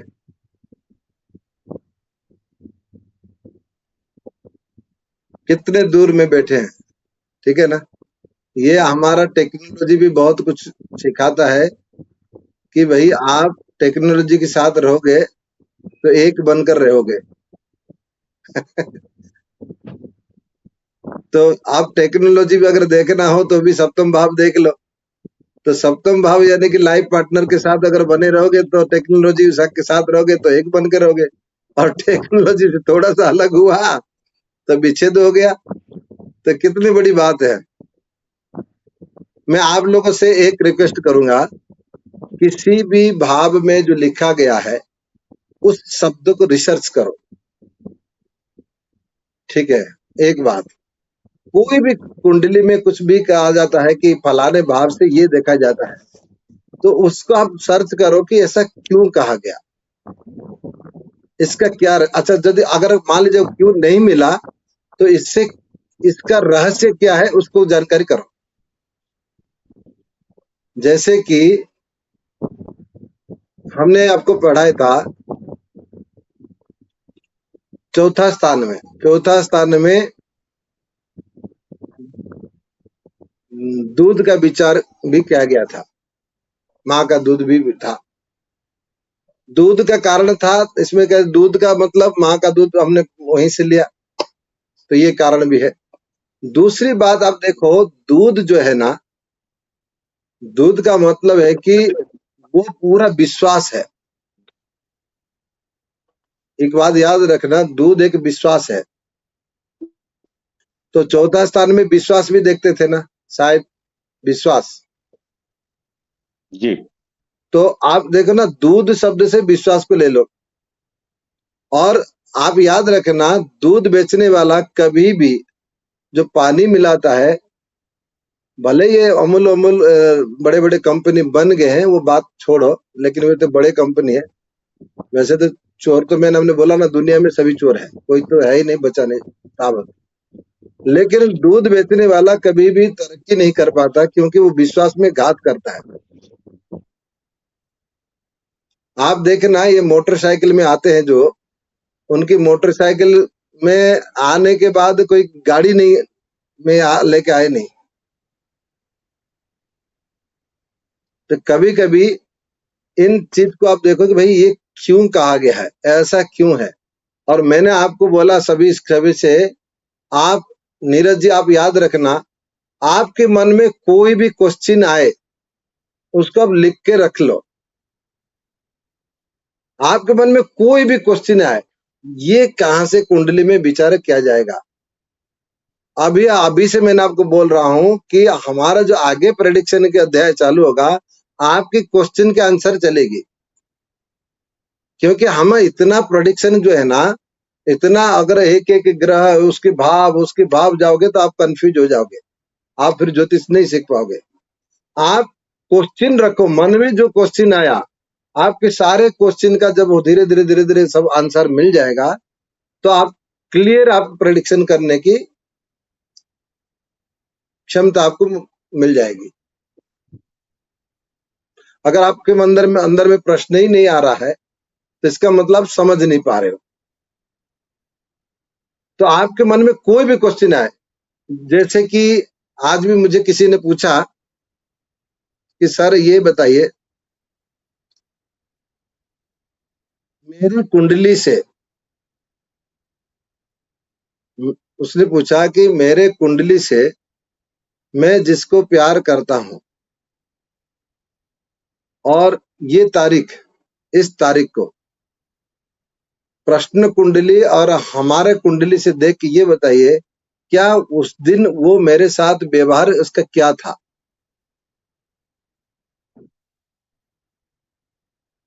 मैं उससे प्यार करता था लेकिन उसने कोई रिप्लाई नहीं दी, तो उसके अंदर में प्यार था या नहीं, या प्यार रहा हो नहीं दिया हो। देखो प्रश्न आता है ऐसे, आपको मन में जो भी प्रश्न आया आप एक लिस्ट बनाते जाइए।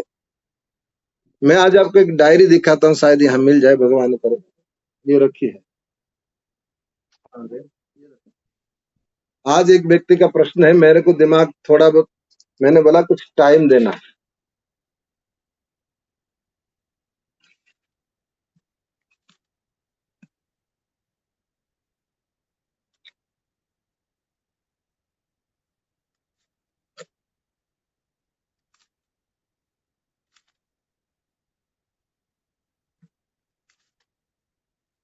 आ गया यार। हाँ ये देखो, उसने ये पूछा मेरे से,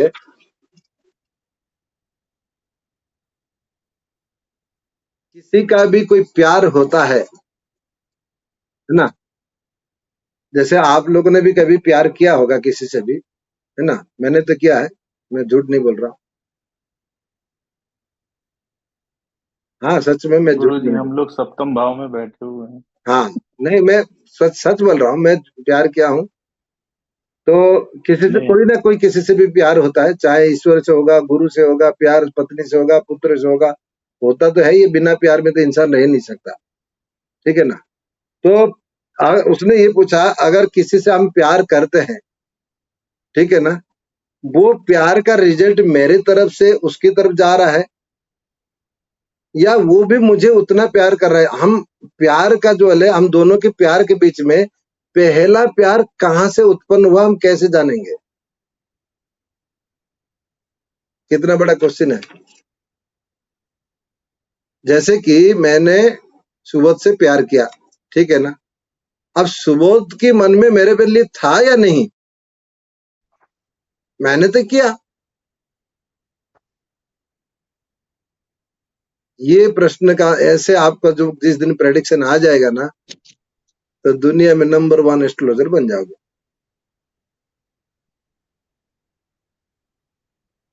इसलिए मैंने आपको बोला है ना, आप अभी से एक एक, हमारे यहाँ कितने 20 लोग हैं, तो मैंने सभी को कह रहा हूं कि 20 लोगों को 10 क्वेश्चन लिखना है। हर किसी व्यक्ति को 10 क्वेश्चन, 200 क्वेश्चन का आंसर जिस दिन हो जाएगा तो आपका एक भंडार हो जाएगा प्रेडिक्शन का, कुछ बचेगा ही नहीं।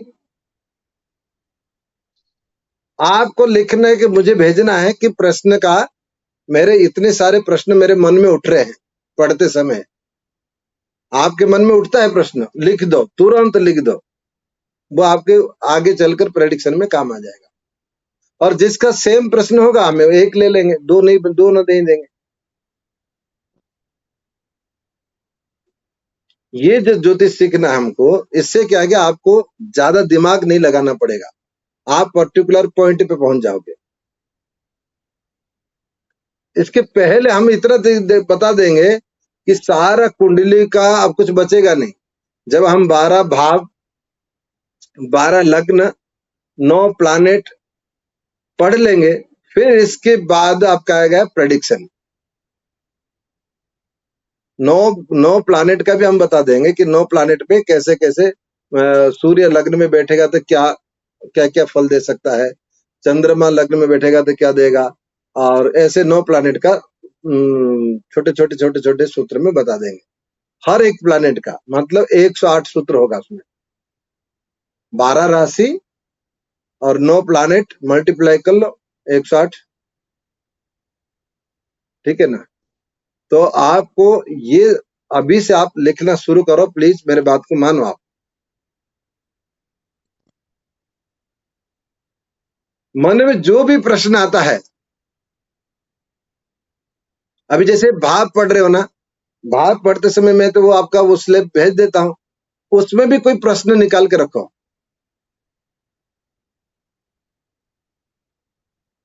हमारे एक ऐसा प्लेटफॉर्म है, आज के बाद मैं बता देता हूँ, अगर कोई किसी और अन्य प्लेटफॉर्म में पढ़ा है तो उनकी बात आपको सुन के बस चुप रहना पड़ता है, लास्ट में होता है। लेकिन मेरा इस प्लेटफॉर्म में वैसे मैं आपकी बात सुनकर मैं आपको ज्ञान दूंगा,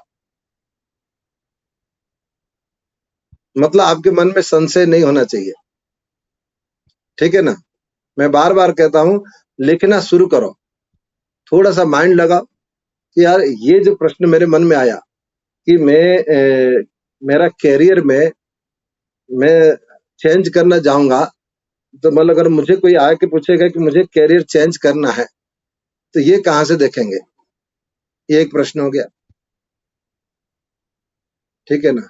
मेरा एक्स वापस आएगा या नहीं आएगा, ये भी एक प्रश्न हो गया।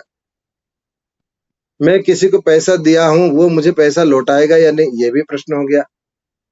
भाई सांसारिक प्रश्न हो गया तो ज्योतिषी बच्चा क्या है, बोलो, इससे अलग कुछ है क्या,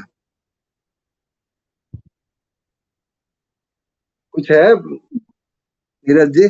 अगर सांसारिक के सारे प्रश्न आपको सामने आ जाए, इसके बाद और कुछ बचेगा नहीं। हाँ फिर तो कुछ नहीं बचेगा। तो हाँ बोलो जितेंद्र। ये इसका उल्टा जवाब भी मतलब ऐसे पूछ सकते क्या, जैसे मैंने बोला मैं तो कहते आप उल्टा सुल्टा चाहे उठा के पटक के कुछ भी क्वेश्चन लिखो। नहीं नहीं, मैं बोल रहा हूँ जैसे कि आपने बोला, एक एग्जाम्पल उसी से मैं ले रहा हूँ। हाँ। जैसे आपने बोला कि मैं किसी को पैसा दिया हूँ तो लौटाएगा कि नहीं, तो ऐसे जैसे कि कैसे भी मैं किसी का पैसा खा सकता हूँ क्या? नहीं नहीं नहीं, वो नहीं, ये भी पूछ रहा हूँ प्रश्न मैं है। किसी को पैसा अरे ये मांगूंगा, भी प्रश्न मेरा है। बैंक से। ओ अच्छा, हाँ बोलो बोलो। जैसे कि मैं बोल रहा था कि सपोज मैं बैंक से एक लोन लेने वाला हूँ, या फिर कोई व्यक्ति को जैसे एक पैसा मांगने वाला हूँ, वो देगा कि वहां से मुझे मिलने की संभावना है कि नहीं, हाँ ऐसे ये भी हम भी, विचार कर चाहे सकते बैंक से लो चाहे प्राइवेट से लो, चाहे एक बात है, मैं हैं। आज एक आपको पर्टिकुलर पर्सन आदमी से मैं बोल रहा हूँ, वहां से भी ऐसे देख सकते हैं। मेरे नाना जी एक ज्योतिषी थे, मैं जो गांव में रहता था, तो एक दिन क्या हुआ, मैं नाना जी से पूछा कि नाना जी आज मैं बाजार घूमने जा रहा हूँ, ठीक है ना, लेकिन आज एक वहाँ एक हमारे एक बाजार में मिठाई मिलता था और मेरे पास पैसा नहीं है, लेकिन मुझे वो मिठाई खाना है, मैं मिठाई खाऊंगा, मैं पकड़ तो नहीं जाऊंगा।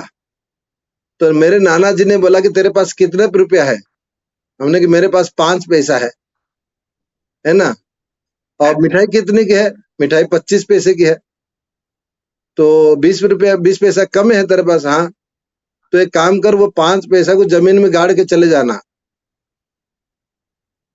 और तुमको मिठाई मिल जाएगा। अब मैं गाड़ के चला गया, मिठाई कैसे मिला, मैं मिठाई की दुकान में खड़ा हुआ था, 2 सांड लड़ने आ गए, मिठाई गिर गया, मैं उठा के खा के आ गया।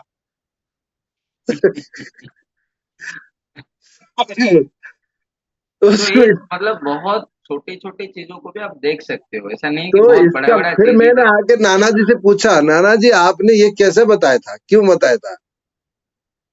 कह रहे कि यार झगड़ा तो तेरे साथ होना था, तू मिठाई उठाता, तेरे को 2 थप्पड़ मारता, तो वो पैसा जिस पैसे के लिए तू जब लेके जा रहा था, तो वो पैसा अगर तेरे पास कुछ नहीं बचा तो ईश्वर तेरे लिए मदद कर देगा, तेरे खाने की इच्छा था। तो ये 2 सांड नहीं है, वो तो भगवान ही आए थे तेरे लिए मिठाई खिलाने के लिए। नहीं तो देखो उनकी बात है, मैं मान लिया ना, ज्योतिष में ये होता है, आपका प्रेडिक्शन भी आपका आपका उपाय कोई मान लेगा तो भी उसका काम कर जाएगा, अगर वो नहीं मानेगा ना, थोड़ा सा शंका कर दिया, फिर कुछ नहीं होगा। एक छोटी सी बात बताता हूँ मैं मेरे। पहले से ऐसे सोच रहा था कि इस तरह का छोटी छोटी चीजों का कोई जवाब दे रहा है, तो मुझे लग रहा था कि वो झूठ बोल रहा है, मतलब ऐसे आपको खुश नहीं करने नहीं के नहीं, लिए कोई बोल झूठ रहा नहीं। अभी क्या हुआ मैं आपको बताता हूँ, मेरे लाइफ की एक घटना। मैं, आप लोग कोई नैना देवी गए हो? कहीं नैना देवी कोई गए हैं? नहीं गए होंगे। वहां भी रोप वे चलती है, ठीक है ना। अच्छा, मेरे को, मैं जिनके साथ जा रहा था वो मेरे से बोले कि यार वो जो आदमी आ रहा है ना वो मुझे मिलना नहीं चाहिए, ऐसा कुछ कर सकते हो क्या अभी आप? अच्छा, रोप वे में वही आएगा, हम वही खड़े हो, कोई रास्ता भी नहीं है, ठीक है। अब हमने कहा कि ठीक है, उसको आने दो। कह रहे कि वो यार मैं उससे टकराना नहीं चाहता हूँ माता जी के दर्शन करने के पहले, ऐसा कुछ कर दो तुम आज। तो मेरे पास एक वहां एक छोटा सा एक पत्थर था, मैंने कहा इसको आप जेब में रख लो, वो नहीं आएगा। अब मैं माता जी के नाम से बोल के जेब में रखने के लिए दे दिया उनको पत्थर। तो उनका जो एक साइड रोप में जो आया उतरा, उतरते ही उस व्यक्ति को इतना पेशाब लगा कि वो भागते हुए गया, तो वो व्यक्ति नहीं मिले फिर। तो मेरे से बोले यार ये पत्थर से क्या हो गया? मैंने कहा मेरे पत्थर से किसने, आपके विश्वास से हो गया। तो कभी कभी उपाय भी इस तरीके से काम करता है। तो आपका कोई भी प्रश्न अगर आपको ज्ञान हो जाए, अगर कुछ भी नहीं है तो भी प्रश्न मन में आना चाहिए। अगर प्रश्न आ गया तो आपकी ज्योतिष सफलता है।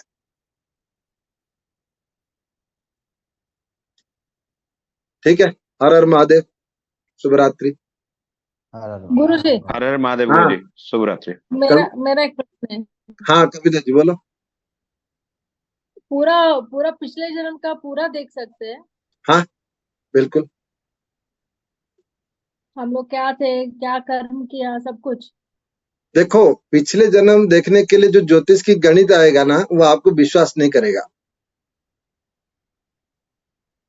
आप नहीं देख सकता अपना, क्योंकि आप इतना सीख जाओगे ना तो आपको शंकाएं पैदा होगी, अरे ये तो ये ग्रह नहीं है तो इसका पूरा हम कैसे मान लेंगे। अगर आप किसी से पूछना पड़ेगा, आप अपना आप प्रतिबिंब, हमको बताए थे। आप अपना प्रतिबिंब देखने के लिए आपको किसी दर्पण के सामने खड़ा होना पड़ेगा। वंदना जब मेरे से पहली बार मिली थी, वंदना, हम लोग लगभग, वंदना कब 2013 से, कब से? हाँ, 13 से ही। भोपाल में पानी आया था, डूब गया था पानी में, तो जी उस समय मैं वही था। तो मैं इनकी कुछ जी भविष्यवाणी, कुछ कहाँ, कौन सी, कैसे, क्या जन्म में क्या था, डिटेल्स बताया था उस टाइम पे। जी। अच्छा, मेरा भी आपने किसी बताया दिन मैं था। बताऊंगा, सबको बताऊंगा और ज्योतिष में बिठा दूंगा आपको, देख लेना। मैं एक ऐसा प्रमाण भी दूंगा कि आपके इस अंग में ये चीज होना चाहिए पूर्व जन्म में, अगर ये चीज है तो ये भी सिखा दूंगा कैसे देखा जाता है। ठीक है गुरु जी। ठीक है, आपने मुझे तो लेके गए थे ना आप। बिल्कुल। गुरुजी, मेरा एक सवाल था।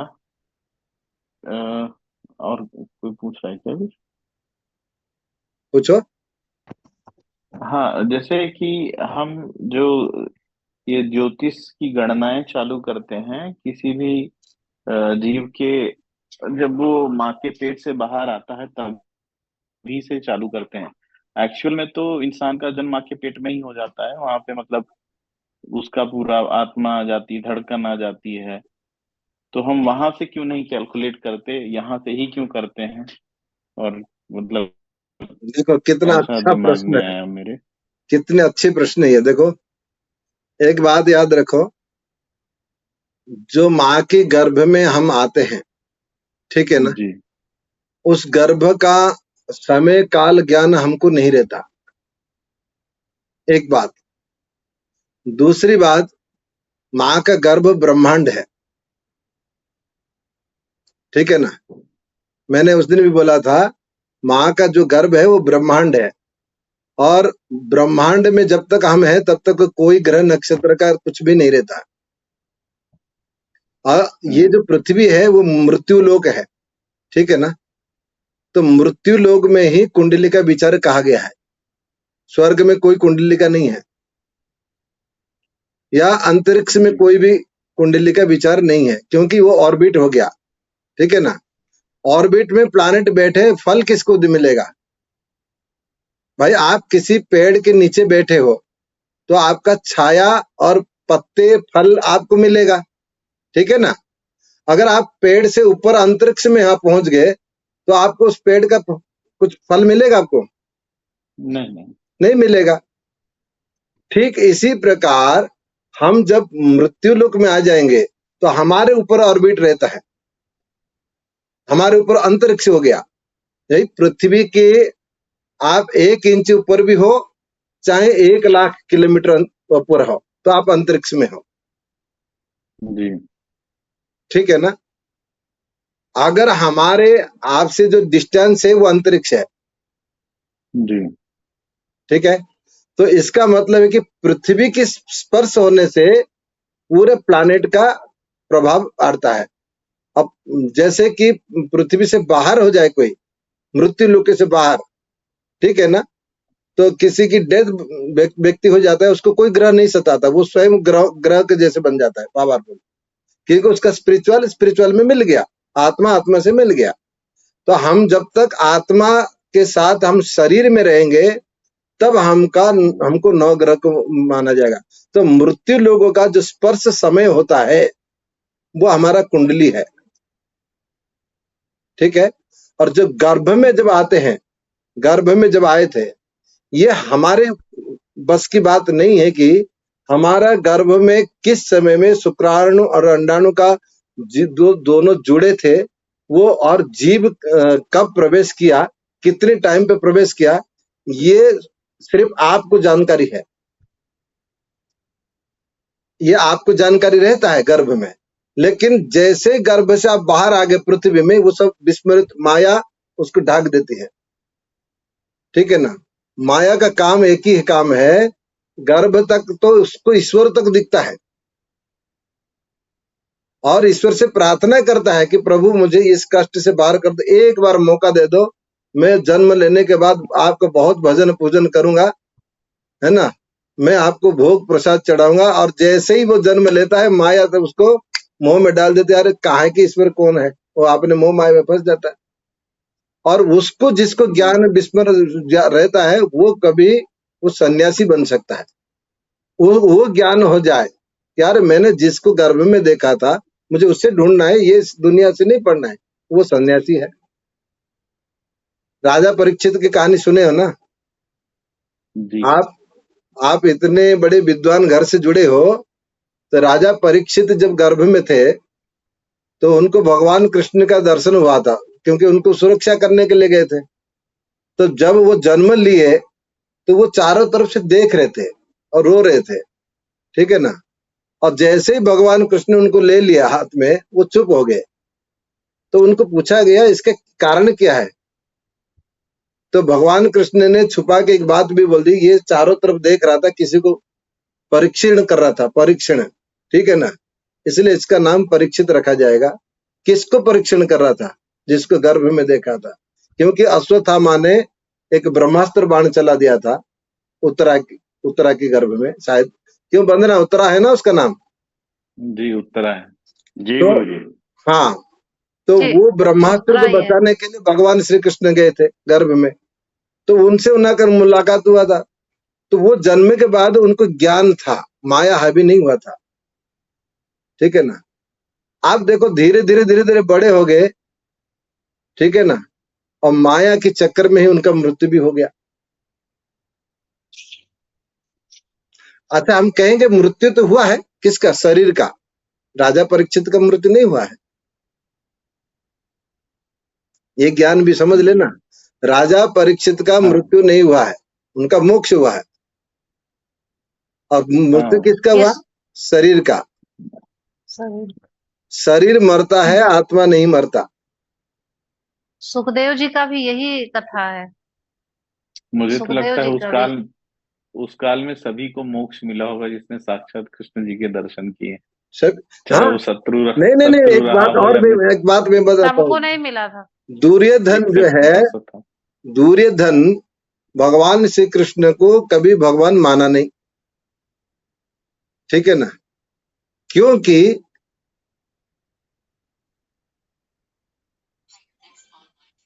उस व्यक्ति ने हमेशा ग्वाल समझा, जब विश्व अवतार का दर्शन दिए थे भगवान श्री कृष्ण अर्जुन को, उसमें 3 लोग देख पाए थे, बाकी लोग नहीं देख पाए थे, सबके आंखें बंद हो गई थी।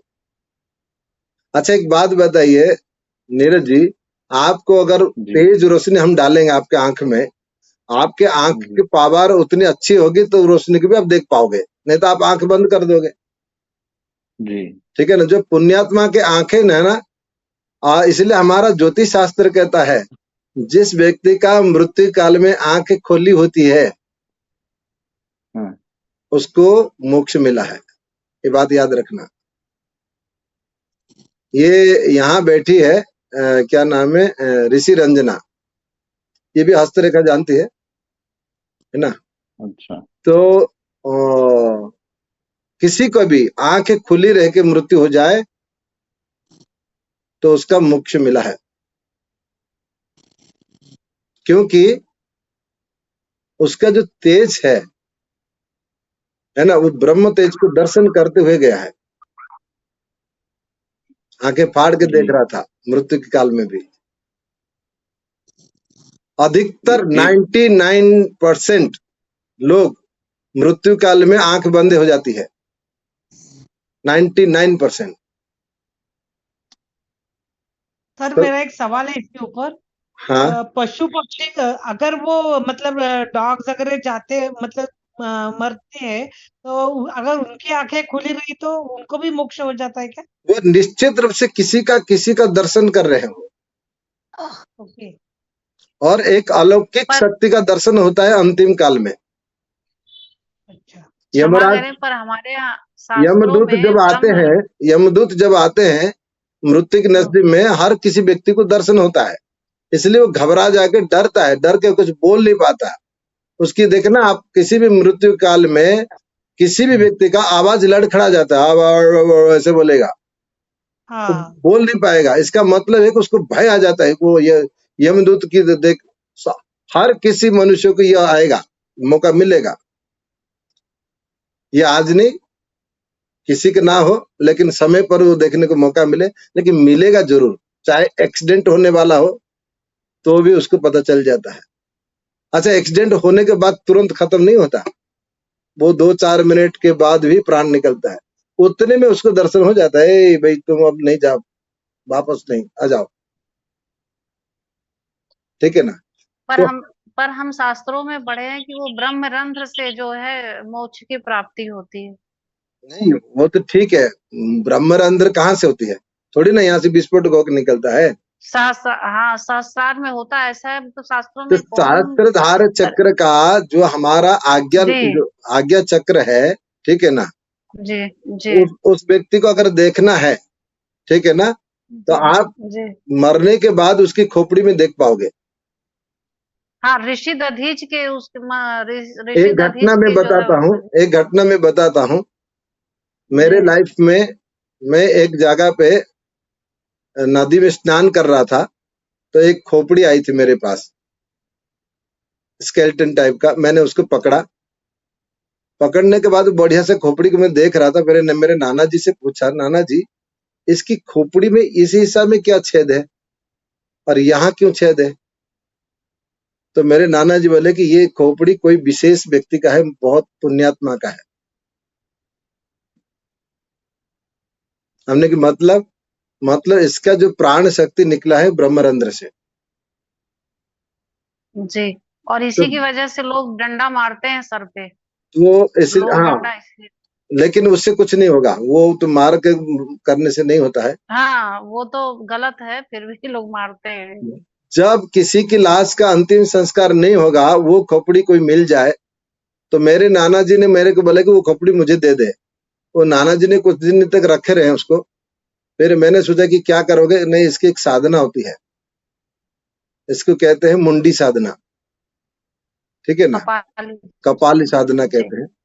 तो वो उन्हीं की खोपड़ी में काम करता है, ये सभी की खोपड़ी में नहीं करता।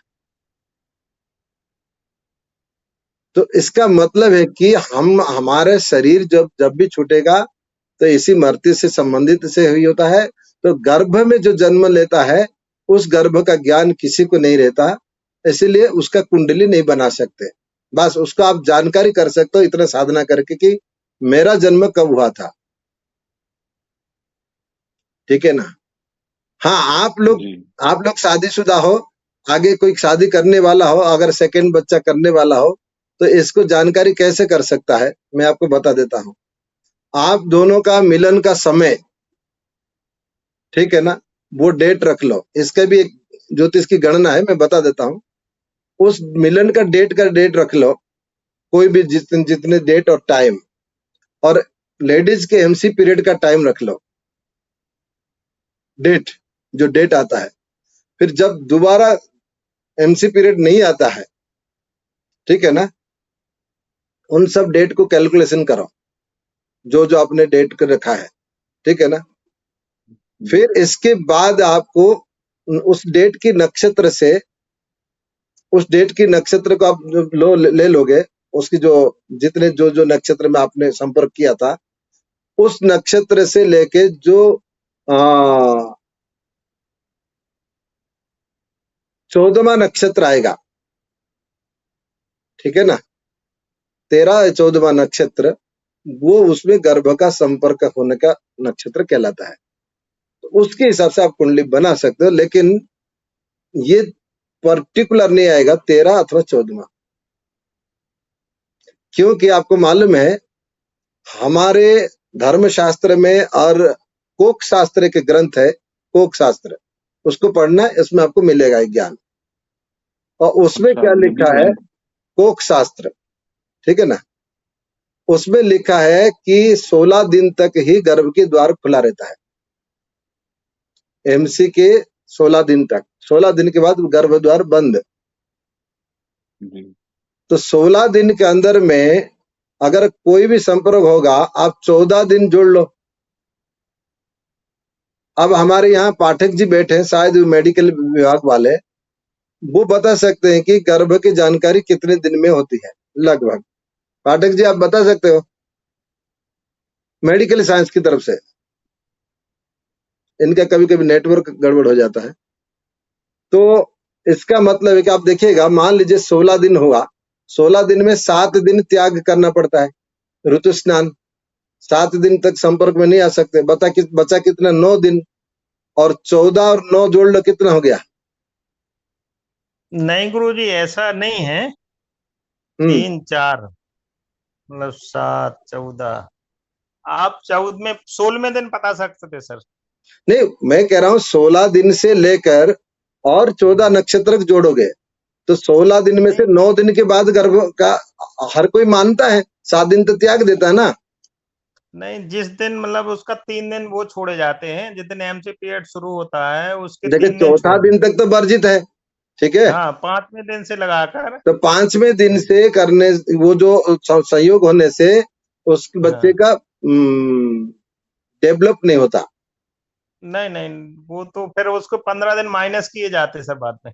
हाँ, तो आप 45 दिन से आप कितने दिन से माइनस करते? 44 दिन से या 42 दिन से? नहीं, अपन प्लस 13 या 14 दिन बस। तो वही तो 13-14 दिन आप जोड़ो, हम माइनस कर मैं करके उसी नक्षत्र से जोड़ लो, एमसी पीरियड के नक्षत्र में। मतलब हम ये है अपना सर 21 दिन में टेस्ट ट्यूब में आ जाता है। देखिए 21 दिन में आ जाएगा, लेकिन पता तो चलेगा महीने के बाद ही है ना। हाँ, एमसी के बाद ही पता चलता। तो वही तो मैं कह रहा हूँ, जब से किसी को एमसी नहीं आया तब जाके वो पता करेगा। जी। तो महीना एमसी के किसी के 28 दिन होता है, किसी के 24 दिन होता है। बिल्कुल। तो 28 दिन इसलिए माना गया है कि हमारा 28 नक्षत्र है, ठीक है ना। जी। तो 28 नक्षत्र से आप एमसी की जिस दिन हुआ है, हमारा ज्योतिष शास्त्र कहता है ऋतु स्नान मतलब 7 दिन, ठीक है ना। जी। 4 दिन का नहीं होता है ऋतु स्नान, मतलब 7 दिन। 7 दिन के बाद अगर देखिए 4 दिन के बाद तो गर्भ धारण करने की क्षमता होती है, और 5वां दिन में विकलांग का है, ठीक है ना। 6वां दिन में बुद्धिहीन, 7वां दिन में कन्या, 8वां दिन में पुत्र, 9वां दिन में कन्या, 10वां दिन में पुत्र। फिर जुग्म संख्या का आ जाएगा पुत्र 8, 10, 12, 14, 16, ठीक है ना। और 7, 9, 11, 13 और 15 ये जो आएगा वो कन्या का आता है। तो ये हमारा ज्योतिष की गणना है, ठीक है ना। तो इसका मतलब ये कहता है कि 7 दिन के बाद अगर संपर्क में आते हैं तो पुत्र की कामना करने के लिए जो पुत्र की कामना करते हैं वो 7वें दिन के बाद, तो उसकी विवाह का सुख है, विवाह का जो सुख है शास्त्र में कहा गया है कि पुत्र प्राप्ति। अगर पुत्र प्राप्ति नहीं है तो विवाह का सुख भी नहीं माना जाता। धर्मशास्त्र आज्ञा देता है, भले हमें किसी कन्या का पुत्र का भेदभाव नहीं करना चाहिए, लेकिन धर्मशास्त्र आज्ञा देता है कि अगर आपने आप वंश की प्राप्ति के लिए पुत्र को प्राप्त नहीं किया तो आपको पितृदोष लग जाता है, ठीक है ना। तो इस दृष्टि से देखा जाए तो हमारा 14 दिन का नक्षत्र जोड़ा जाएगा। 9 दिन से 9 14 9 कितना हो गया, लगभग 25 दिन। तो आप कह रहे 22 दिन, थोड़ा बहुत आगे पीछे रहेगा, लेकिन ये गर्भ का ज्ञान फिर भी नहीं कर पाएगा कोई। जब तक मर्त्य में आया नहीं आता है तब तक उसको नवग्रह कोई सताते नहीं है। पूर्व जन्म का कृत के कारण में वो गर्भ नष्ट होता है और श्रापित के कारण में गर्भ नष्ट होता है। इसलिए ज्योतिष शास्त्र में गर्भ नष्ट के लिए केतु और राहु सूर्य को लिया गया है, ठीक है। केतु राहु सूर्य, सूर्य जो है आपको किसी भी देवताओं का श्रापित से होगा, और केतु जो है आपके किसी ऋषियों के श्रापित में होगा। राहु जो है आपका पिछले जन्म में मृत्यु लोक में किसी का आपने कोई नुकसान किया, उसका मनुष्य के श्राप से होगा। मनुष्य के श्राप से राहु का है, और ऋषियों के श्राप से केतु का है, और सूर्य का जो है देवताओं के श्राप से, कोप से, या पितरों के श्राप कहलाता है, ठीक है ना, पितरों का श्राप।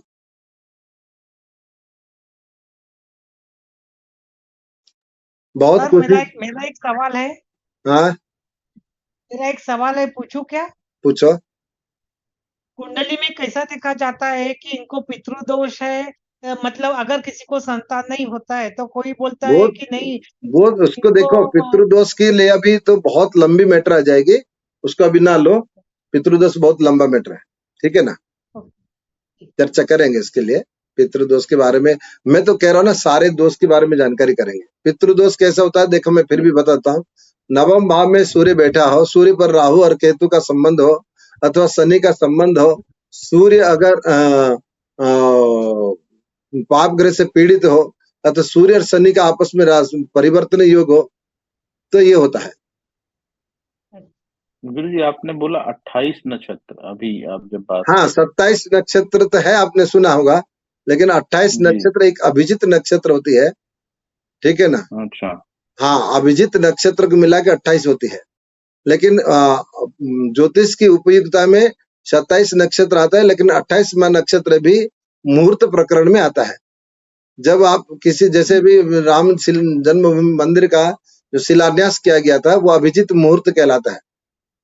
और अभिजित नक्षत्र, वो तो रहता है, अभिजित नक्षत्र भी आपको मिलेगा।